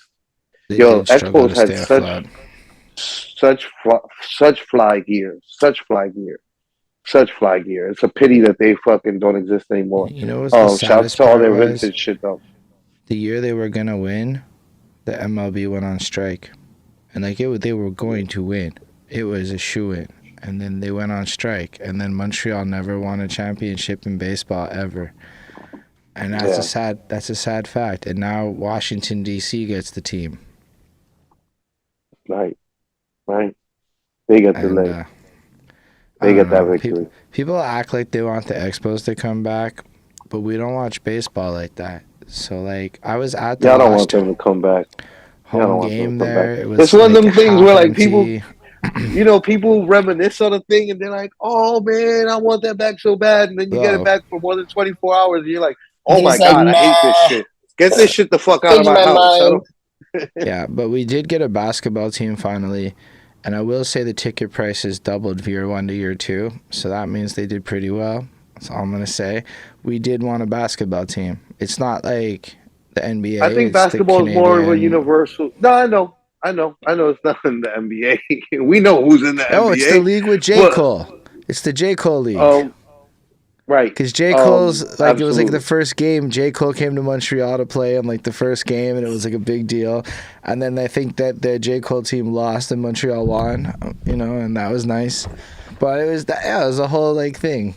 And it's in some random theater in Verdun, which is like, you just weren't expecting all of that to happen. But now we got a basketball team, and I'm friends with the official DJ that spins at the games, and it's cool to see him get the blessings from that. So shout out DJ Blaster. And yeah, it's cool, but it would be nice to get an NBA team. That would be more meaningful. Basketball is more of an international sport than all the other American sports. But the rest of the world is never going to import American football. The rest of the world's like, we play football. Not American football. We'll never play American football. And then baseball is one that it's leaked into other countries, into Latin America heavily, obviously, but also all over Asia, right? Like Japanese love baseball, Chinese love baseball. Like baseball is all over the Asian continent. But then it hard stops, and then in India they play cricket heavy. You know what I mean? Cricket's and then pretty fire. all over the world, it's kind of like the same thing where, like, if you don't watch American football, it's because you watch actual football. Well, if you don't watch American baseball, it's because you watch cricket. You know what I'm saying? For most people. Same reason they don't watch NASCAR is because they watch Formula One. You know what I mean? So, like, internationally, people have, like, all these sports that they already fuck with, that it's like, we're not fucking with Americans and their weird version Yo, of our sport, but baseball is they the do slowest with, fucking sport. but they do It's with It's fun. I like going basketball to the more so than games. everything else. Basketball has like international reach all over the world, and more so than any of the top three American sports. stuff happens. like you watch it, there's like action shots. Baseball, I've been to a few Expos games, and you just kind of like sit there and wait a lot, and then occasionally some shit happens. I guess it's good if you're trying to drink all day. I guess that's the point of baseball, is to drink all day, because that shit takes like Pretty 5 I mean, much. hours. that's the point of all sports. Like, what do you think happens when I went to go see a football game? That when I went to That go shit see They a also hockey changed takes it game, it's though. that forever. when you go No, see any sporting event, people are drinking. That's But like part of the hockey's and sporting event. basketball are shorter experiences, so like it's not like all day drinking. Like baseball can take like five, so 6 hours. no, Well, no, nah, no. that's the way it used They to be. Now changed with the it. new rules, yeah, with the new rules, with the It's a lot shorter. pitchers timing, it's a lot shorter game. It's like what, 2.5 hours now? Three, 3. Okay, three. I just have memories of like, and we're Yeah, not for talking sure. past 9 innings. We're talking it just took like 4 hours to do 9 innings. Oh yeah. Right. Huh. I was at the game one day. It shit went to 20 innings. I left. Hold on. I need some juice. Yeah, nah. I'd be like, get the fuck out of here. What? Yeah, Fucking just 20 take me to innings the is bar. crazy. Yeah, nah, we're not doing that. 20 innings. But I feel you, Holden. It definitely used to be the longest of all the major three top, big three, to quote Cole, Maybe J.Cole. maybe, yeah, and I just don't maybe understand it. I didn't grow up, but like we got hockey, and hockey is arguably the opposite. It is fast paced. Okay, don't get me wrong. There are some slow ass hockey games where nothing fucking happens. That's fine, but in general, somebody's gonna get body checked. Somebody's gonna have like a fucking penalty. A fight will break out. Some good shit will go down in the game. Keep you enthused. You guys also play more football than American football, right? Like you guys have an arena football team, if I'm not mistaken, or something like that up there. Yeah, But Montreal like Impact. you guys probably give a fuck about fucking the World Cup more than you give a fuck about that, no? So I would say it's recent Curious. that the World Cup has. So back in 2010, I had this like epiphany of like, oh shit, if all these kids are running around. Because like the World Cup came into my life, and I just like, because I was working with a bunch of immigrants, but I realized there's all these kids running around playing American football, soccer, whatever, just fucking because it's cheap. You just get a ball and you can play it, right? But we also have the CFL, right? So we have had a football team, and it did win a few championships. So like there is this sect of people that do that. There is college football here, so there is an American football culture, but it's the Canadian version of it. So there is love for that. Like Super Bowl parties are up here. It's everybody's advertising, so it's not ignored. I think if anything, like world football is now gaining real popularity and steam, but it's only in the last like 6 to 8 years that it really like picked up. Like I think the 2014 World Cup was like the whole world started caring about it. But prior to that, you had to like it or come from one of those countries where you had a football team. Especially because like in Canada, it's not like our football team qualified, but all those little kids that immigrated here, growing up playing football, made our Canadian football team get real good now, and we're able to compete at a much better level than ever because #immigration does great things for your sports team when y'all are used to ice, and this is about running around on giant fields. Very different muscles. Like, Right. so like, yeah, I think that also helps. Immigration. Yeah, no, for sure. Because that's definitely why we care about the World Cup more than we've ever cared about it as a city. Because of all the immigration that's happened across the last couple decades. It's probably been since like 9/11 for us. I think we even like qualified last time. We got knocked the fuck out in the round robin, but we qualified. That's like fucking huge deal for Canada. because we've qualified twice, ever, in the history of How the long World ago? Cup. Oh my God. It's so Sorry? hot in my house. It's ridiculous. All right. I think it's time, guys. I think it's time for Cinematic perspective. cinematic perspectives. For all of you coming into Cinematic Perspectives and watching this on YouTube after and Or it's is it on like video, this? it is because this is being clipped out of the Our Perspectives episode Something like 51, that. link in description. And this is the part where we look at individual trailers. We watch the trailers for the movies. It's all stuff coming out this week. Then we talk about it a little bit. So if you're looking for something to watch, check out the following trailer. Let us know what you think in the comments, like all that good stuff. Share with your friends. And let us know what movies are coming out that you want to see us react to the trailers to. And that is Cinematic Perspectives, everyone. In a nutshell. I'm going to get the first one ready and let us know what you think in the comments as we watch it, if you are excited to watch it. Let me know if you can hear it. Is it good? I came back. No? No, I can't hear. All right, let me try that again. That's it. They moved the button. All right, now you'll be able to hear it.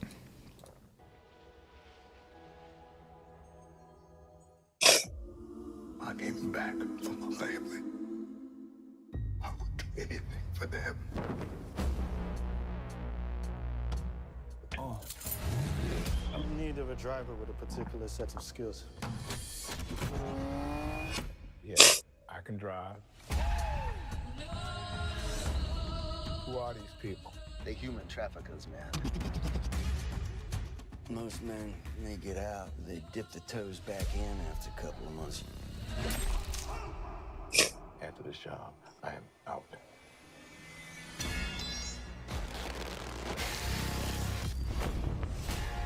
What the hell is Dad into? Before I met your mother, I led a different kind of life. Parish. In a long time.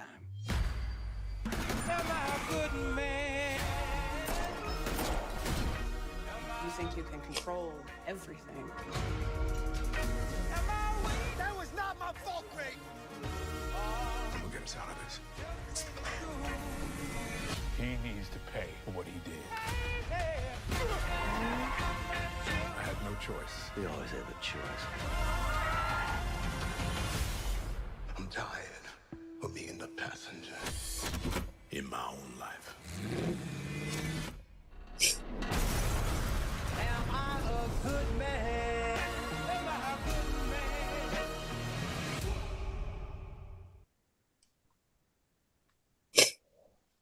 Parish, starring Giancarlo Esposito. What do you guys think? I am a sucker for old gangster types, spy types that all of a sudden in the end of their life get sucked back into it for some unknown reason, and then a bunch of old men reconvene and do spy shit. Oh, you mean shoot like people. John Wick and Equalizer and Taken and All of Word? their vibe. I'm not mad at you.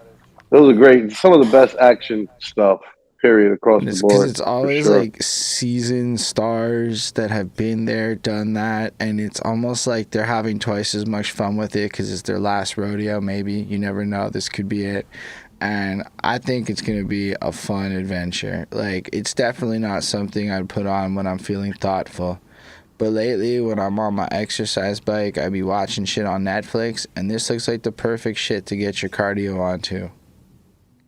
Word, I mean, Not unfortunately, this is exercising on Netflix. AMC. What? Yeah. Holden be Not saying some weird shit exercising sometimes. Netflix. Like, bro. He said I that. mean, He what are said you supposed that. to do when you're exercising? It's boring as Listen fuck. to music. It's extremely Honestly, boring. I find it way more engaging. Like right now, I'm watching Bandidos on Netflix, and it's so vibrant and colorful and fun that it makes me just, enjoy the whole experience of exercising more. And it's like I get to watch TV guilt-free because I'm doing cardio. This is a productive activity in life. I really enjoy it. And I keep my levels up. I watch it all, but I also enjoy some Netflix. Oh my gosh. Not mad at you. Melz, I already know. Surprise, surprise. She don't give a fuck. I think it looks good. I'm a big fan of Giancarlo Esposito. I too am a fan of these types of movies. Yeah, man. It's gonna be a series on AMC. I have AMC. I'm looking forward to watching it there. I can't believe that From series is on MGM. Whenever there's like a series that gets popular and it's on a subscription network I don't have, I'm like, how? How does MGM have anything? You know what I mean? Like, what? Shouldn't that belong on something else? Like, shouldn't MGM be like plugging away at like Prime or some shit? Like, they should be loyal to somebody, not themselves. That's not very liony of them. Yeah, that wouldn't be very liony of them. I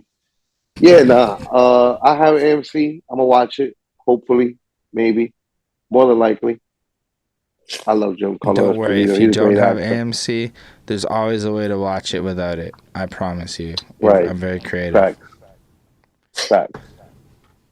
All right, let's move on to our second trailer, and definitely let us know if you end up watching this in the comments below.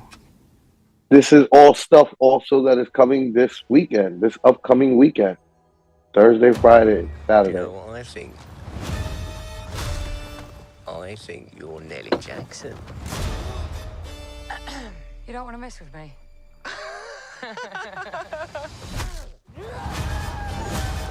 What? Don't call me Nelly. I am on the run for murder. She shot him! I didn't, it was him! No one's going to believe someone like me against the powerful. Shouldn't you tie us up? Oh, I've not got any rope. You're going to have to pretend. What they do is feed off misery and make more of it. I can stop them. She fights as though she's possessed. Something happens to me, and I'm untouchable. It has all the hallmarks of a fairy tale. Is that a woman? Guarantee you that's the first time she's been wanted. Oh my god. I wonder how Nelly could fight like that. It's like an aura. Nelly Jackson!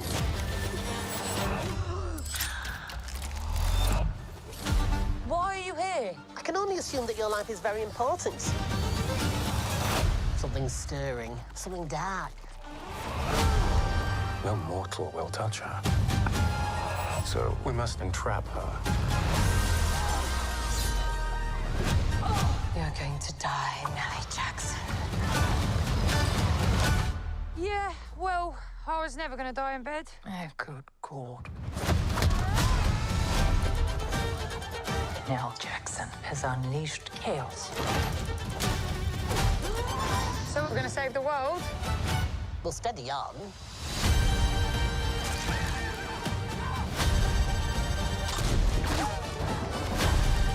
Nelly Jackson? Nelly Jackson. Nelly. Nelly. Nelly.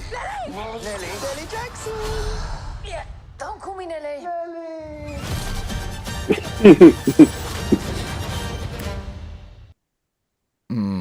Alrighty then. I think out of all the trailers I've watched, that one seems the most interesting. Word! Finally got one! Nelly she said, Shorty said, are you going to tie us up? Too. She was like, I don't have any rope. Pretend. What? She said, that's okay. Gangster shit. Nah, it looked really good to me too. Shit. Good. I wasn't expecting it to be on Disney. Right. I wasn't that either. I could probably fuck with. I probably have to watch it in like sections, but I could probably fuck with it. It looked good to me too. it looked good to me too. Let me tell you something. I was like, hold on. How does she? And then it's like, oh, a fairy goes inside her, gives her fucking super strength. Because I said the same thing that you had that reaction. I was like, word, I had the same reaction when I saw it. She threw the shit out that motherfucker. She threw that man clear across the motherfucking forest. Like, what kind of, what? The fairy inside her. She stopped the I bullet. like it. She stopped the fucking, she slapped the bullet. She slapped the bullet. What? She hit the Jake Gyllenhaal. That's his name, Jake Gyllenhaal from Roadhouse. Jake Gyllenhaal. She hit the Jake Gyllenhaal slap because he was slapping people in the trailer. I'm not spoiling anything here for people who don't like spoilers. He was slapping the shit out of homie in that trailer. He was like slap, slap, slap, slap, slap, slap, slap everybody. She was slapping that bullet. She was like ping, pow, motherfucker, get out of here, throwing motherfucker across the motherfucking wood. Yes. Yeah, I like shit like this, man. I love Disney also is very good at, as I was watching that trailer, I was like, they know how to hit certain beats on a trailer that is gonna draw you in. You know what I mean? Like show you that it's a serious story, there's some action, but there's some lightheartedness here. But back to the topic. This is a serious thing. And then we're gonna end it on a Nelly, you know, like a thing that you already feel in on. You're like, oh, I'm already in on the joke. Don't call her Nelly. You know? Call me you might Nelly. get fucking, she might slap your bullet to the side. I mean, if you're shooting at her, she's probably going to slap your bullet to the side no matter what. But, yeah, looks interesting to me. Holden? Yeah, I thought it was good. I was like, I guess this is like what the end result of all that social justice bullshit is. A really strong female protagonist that there's no way you can be mad at this movie. It's not ripping on nobody. It looks like an original IP. It looks like some shit that a bunch of little girls are gonna watch that shit and be way more interested in than a bunch of princess falling for a dude shit, which makes more sense for young people, honestly. And it doesn't look corny. It just looks like really genuine. Like this lady's out there just fucking using fairy superpowers to fuck shit up. Doesn't need a better explanation than that. And Renegade now. She's not even bad, and it's got like a Robin Hood feel to it, where like I she's was gonna say Robin Hood. Like she looks very Robin Hoodish. And it's just like, yeah, all of this makes sense. She's fucking, and then like you can see she got framed on some like patriarchy bullshit too. So like, you know, she's a victim of the system fighting back. Like she's of the times, a modern hero. Like I would not be shocked if a bunch of 8-year-old girls dress up as her for Halloween and shit. That's what I think is gonna happen. And cause havoc. You know what it reminds me of? Robin Hood meets Bonnie from Bonnie and Clyde. Shouts to Bon Bon. I know Bonnie's in the comments like, ooh, he's talking about me. No, I was talking about Bonnie and Clyde Bonnie. But you know what, Bon Bon? I love you more than I love Bonnie and Clyde Bon Bon. Bonnie brought up Bonnie and Clyde earlier today. Wild coincidence. Wow.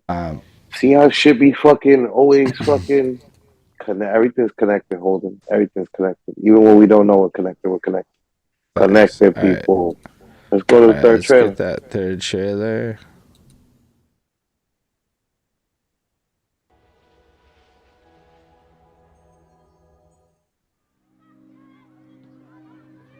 Hello, doctor. He hasn't been himself lately. Would you say Ahmed suffers from depression? Mood swings? And how about a history of violence? For sure not. مليون مرة قلت لك يا مريم لازم نوديها عند المطوع. الناس يوم تمرض تصير المستشفى مو بعند مطاوعة.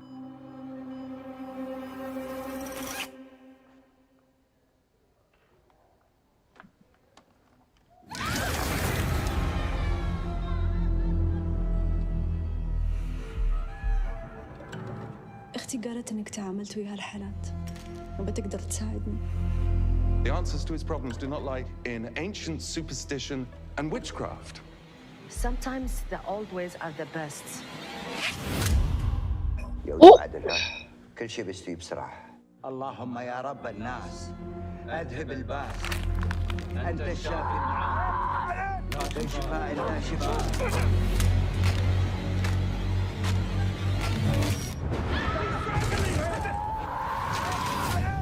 One by one, they all fall down.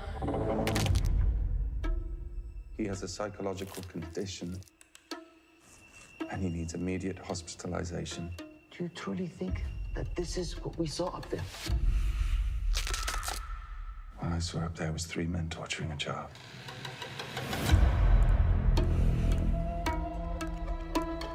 صغيرة مطلقة شوفين عمرك شمامنا. This is crazy. What did they say? قالوا لي اشتلج. نار دم عظام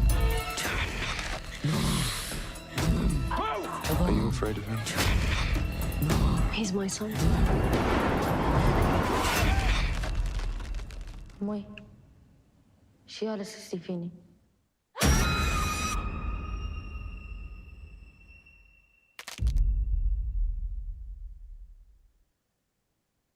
Oh my gosh. Word.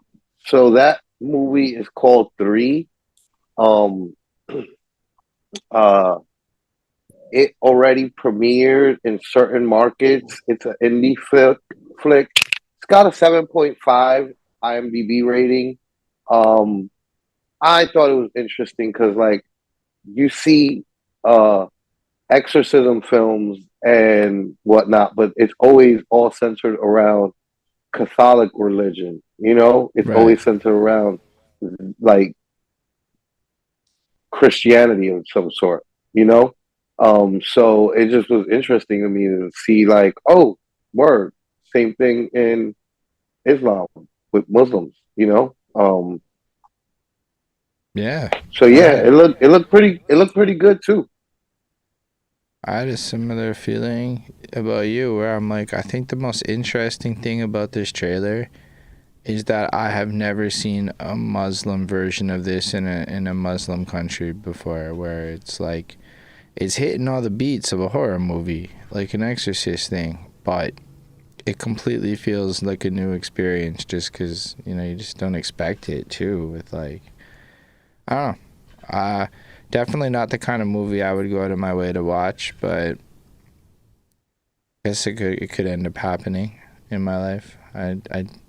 I see myself watching the other trailers we watched more, like those movies, more than I would watch this one. Yeah, I agree. I thought it looked really interesting, and also like the writing looked pretty good. The camera work, cinematography looked really good. Yeah. I mean, it's in select theaters right now across America, so it's like you just have to look it up, and if you want to see it, you have to look it up and see where theaters, and hopefully it comes to some sort of streaming website soon. If not, a theater near you. If I was single and I was trying to mac on a girl, I would absolutely bring her to this to show her I was extra interesting and cultured. It has a place in life, but I've never like gone out of my way to watch a horror movie, except for the express purposes of canoodling with a girl in a public place when, you know, you do that whole thing. Like, it's the whole strategy. So I do think this movie would be really effective in that purpose, but yeah, I'm not a big horror movie fan at all. The wife is though, and when she saw this trailer, she was like, "Oh, that looks crazy. I have to see this." So like horror fans will probably be like, "Yo, gotta see." For you and for me, definitely for Melz, right? Probably won't watch ASAP. She won't. I'm not a horror person. I'll probably watch it when it comes to streaming and my wife watches it. I'll half watch it. But definitely watching Renegade now. And definitely watching Parish. But I like to, you know, make sure everybody's genres is getting some coverage on this show, even if I'm not a big fan of horrors. Right. No, it's important. And if y'all like horrors, let us know in the comments. Tell us what your favorite movies are. We appreciate all of you. So yeah, basically, as we come to the end of our cinematic perspective segments, we come to the end of the show where we wrap it up a bit. Just before we get into our outro, we did want to let you know that if you made it this far, you appreciate everything we're doing, head over to patreon.com/perspectives, PRSPCTVS, and you can get some benefits over there, like movie night, which is happening after the stream, where we're going to jump on Discord and watch a movie and then record a little something talking about it, which is part of the bonus content that you'll get. And now there's a few videos over there where we've been talking a little bit after the streams and capturing a little bit of extra stuff that you can only get if you join the Patreon. So now we have value. We're working on merchandising. While these are not perspective stuff, so you might end up seeing things like little stickers and things like that pop up, which we can send out over to you in the mail. These are things we're developing, and we encourage you to head on over there. But with that being said, what are y'all up to this weekend, the upcoming week? I'm actually heading to the Poconos this weekend. I think I said that last week. You did. I was going to the Poconos this past weekend, but I wasn't going to the Poconos this past weekend. It's the last weekend of March that I'm going to Poconos. So, what you going to do? I'm going with Hot and Broadway. I'm going to see Broadway's crib out in the Poconos. Nice. That's like it. spend a night, a weekend thing, or just one day? Yeah, spending the weekend, being bored. Ain't gonna be shit to do out there, man. It's the fucking Poconos. There's woods and his nice house. Like, wow, what do you know? There's trees. Oh, wow, your house is nice. I'm happy for him, but it's also like there's only so much I can do with, like, you know, like you don't got no rides at your house. It might have a jacuzzi. Say no great adventures. They probably do, but I'm not even a jacuzzi type of person. So that was what I kept on saying. I was like, what's out in the Poconos? Nice houses with pools. I was like, I'm not gonna jump in your pool. It's too cold to be jumping in the pool. And I'm not gonna jump in the jacuzzi either. I'm just not a jacuzzi guy. And then I don't really give a fuck about nature like that. So I'm going to socialize with my bros though for 2 nights. You know what I mean? That sounds like a good time. I'll be spending I'll be spending an exorbitant amount of time on his porch smoking. I love that for you, friend. While the kids dalliance around or dolly, I don't know, whatever.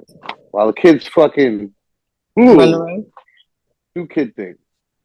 Yeah, I love that for you. What about you, Melz? Honestly speaking, I'm pretty sure I made plans with my friends. Don't have no clue what the fuck it is though. Pretty sure it's gonna involve drinks and food, so I'll probably be lit at the next episode. Surprise, surprise! Surprise, surprise! I could have missed that, yo. Damn. Oh, you're not gonna be here next? That's what I'm saying, next weekend. The Poconos. Oh. Yeah, but you'll be back Monday. Yeah, actually, I will be back Monday. That's when you got that crack? Yeah, I thought you were saying you was going to be here next week. That's right. What is it? What's Monday? What's the holiday again? That's a holiday? Oh, it's Easter? Is it Monday? No, Easter is Sunday.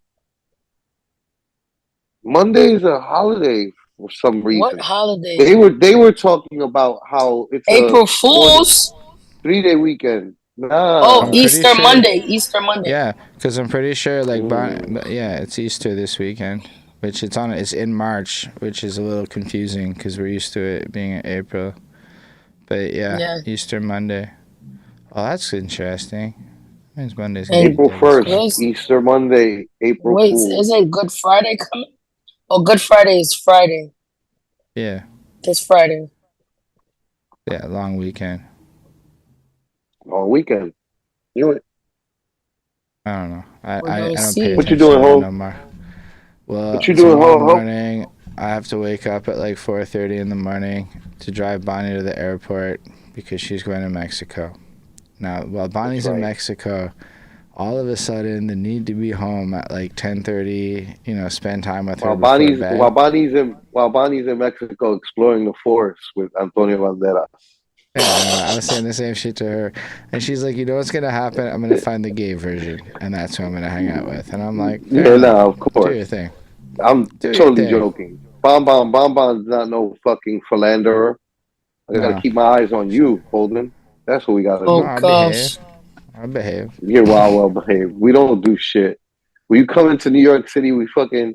Oh, one time we went to a strip club after hours. Which is like a very I would never. That was more like an educational trip. That was like a school educational trip. It was like, nah, Holden, we've never taken you to an AFTES. You gotta experience an AFTE. You gotta experience an AFTE. It's all been like work shit in a sense, and even then, like, you know, content. Like, I don't know. I just feel like it's weird to do that in front of people. Like, if you are gonna go and do some shit, it's weird to do it in front of people. Like, that's not... Like, Naughty by Nature made rules and shit in their classic song, OPP, and it involved not being an idiot. I knew you were gonna mention OPP. Oh, gosh. I heard it coming from a mile away, buddy. Hold on, guys. There's an update. There's a motherfucking update. So they found Diddy's private jet in the islands, but they don't know if he's on it. Breaking news. They found Diddy's jet, but they don't know if he's in the island. This is craziness. This is it's in the islands, but they don't know if he's there. But he's not at neither one of his homes. So yeah. Diddy got word. Diddy got word. Diddy got word, and he was like, "I'm fucking out, bro." What? Also, what are we doing? Breaking news about Flacco's trip next weekend. Y'all are hitting the car show. Oh.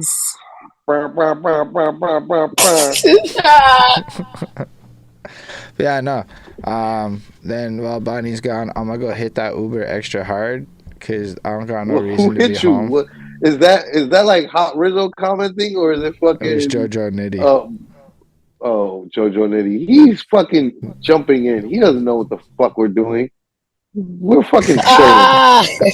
Bro is like, I'm not taking him to a fucking car show.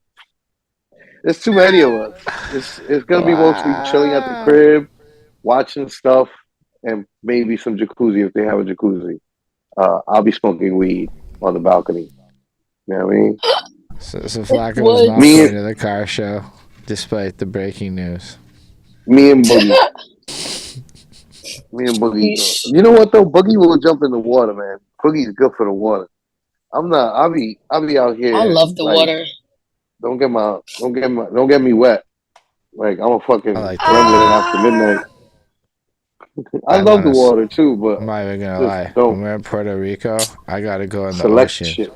Oh, I'm gonna take you to like the super. Now Puerto Rico, I'll jump in the motherfucking ocean. You know what I'm saying? Like, what? But like jumping in like pools and like fucking East Coast ocean. Nah, I ain't doing that. I'm not doing that. I'm only jumping in the ocean in the Caribbean. Either. Oh, I'm not doing that, buddy. I don't care what part we in. Until we get to like, not even. I was about to say some crazy shit like Virginia Beach. Like, fuck that. I'm not jumping in that shit either. I'm not jumping in none of that shit on the East Coast. Not even Miami Beach. Fuck out of here. I'm not jumping in that. Yeah, nah, I'm not doing that shit. Fuck out of here. I'll wait for I'm in the Caribbean and another, the Indian Ocean, the you know what I mean? Like, we got to be in other parts of the world, my friend. I'm not jumping in the East or West Coast ocean of America. Fair enough. That's like doing it in jump Brooklyn. in the oceans just because, like, I once did a polar bear swim though, because I was like jumped in. The you want to do the shit with Nems? Nems be doing a polar bear jump every year in Coney Island. You want me to set you up so you can go do that? I think that would be interesting. That would be good content. You think you got to be here for like New Year's Eve or some shit like that? I think that's when they do it, or Christmas, one of the two. It's one of those important holidays. We'll figure it out. But yeah, let's say goodbye to the folks already. This is the longest goodbye ever. It's like when you're in the projects, your mom is saying goodbye to her friend, and they just keep on saying goodbye for like a half fucking hour in the hallway. Like, yo, just get back in the house. You guys ain't ready to go. Clearly, get back in the house, ma. You and your friend get back in the house because this looks crazy. Y'all in the hallway for a half hour. Now you got people in the hallway looking in the apartment. I'm trying to walk around in my underwear. This is crazy. What are we doing? You know what I mean? Like, oh my gosh. Close the door, Holden. Say goodbye to the folks. Anyway, yeah, I'm just gonna work a lot this week. That's what I'm doing. I don't really think there's anything fun happening. If there is, that's not even true. I'm doing something on Saturday. I remember now. I'm going to a weed store with the homeboy who's getting paid to DJ at the weed store, and so he needed a lift up there. So we're gonna go chill up there. Might get some free weed out the situation. Free weed's always welcome. The weed stores, they're the plug for the music now because they can't advertise in any conventional way, but they can throw concerts. So it's this loophole for weed stores to advertise to Montrealers to drive. It's like an hour out the city to go drive up there to get weed. Which, smart. Nah, it's smart. And so we're going up there. I'm going to try and tap in with whatever weed store this is and be like, hey, how can we get some weed store money to come fund some shit in Montreal? Pay some fucking guy from New York to come up to Montreal and rap. That's how it seems to work. But yeah, that's about it. On that note, y'all should tap in on patreon.com/perspectives because we got movie night coming tonight, and then it'll also be the last Monday of every month, which then results in a little video uploaded to the Patreon. Make sure to like, comment, subscribe. This was our first live stream on YouTube, so it's really cool to know that the episode will just be available when we're done. Boom, just like that. And the cinematic perspectives clips, if you like those, definitely hit up those videos when they come out, like, comment, and all that. And we're actually releasing the episodes of Cinematic Perspectives on TikTok. So if you want to go watch it there, you can get 10 whole minutes of us talking about the shit or however long it ends up being this week on TikTok. And, we're trying to flesh out the content a bit more for y'all. Appreciate everyone being here. Thanks again to Melz for sharing her more opinions. professional. Shout out Flacko for being here, and live long and prosper. We miss you, Baxter. See you next week, buddy. Hope See you next week, guys. And yeah, the raid will start in any second now.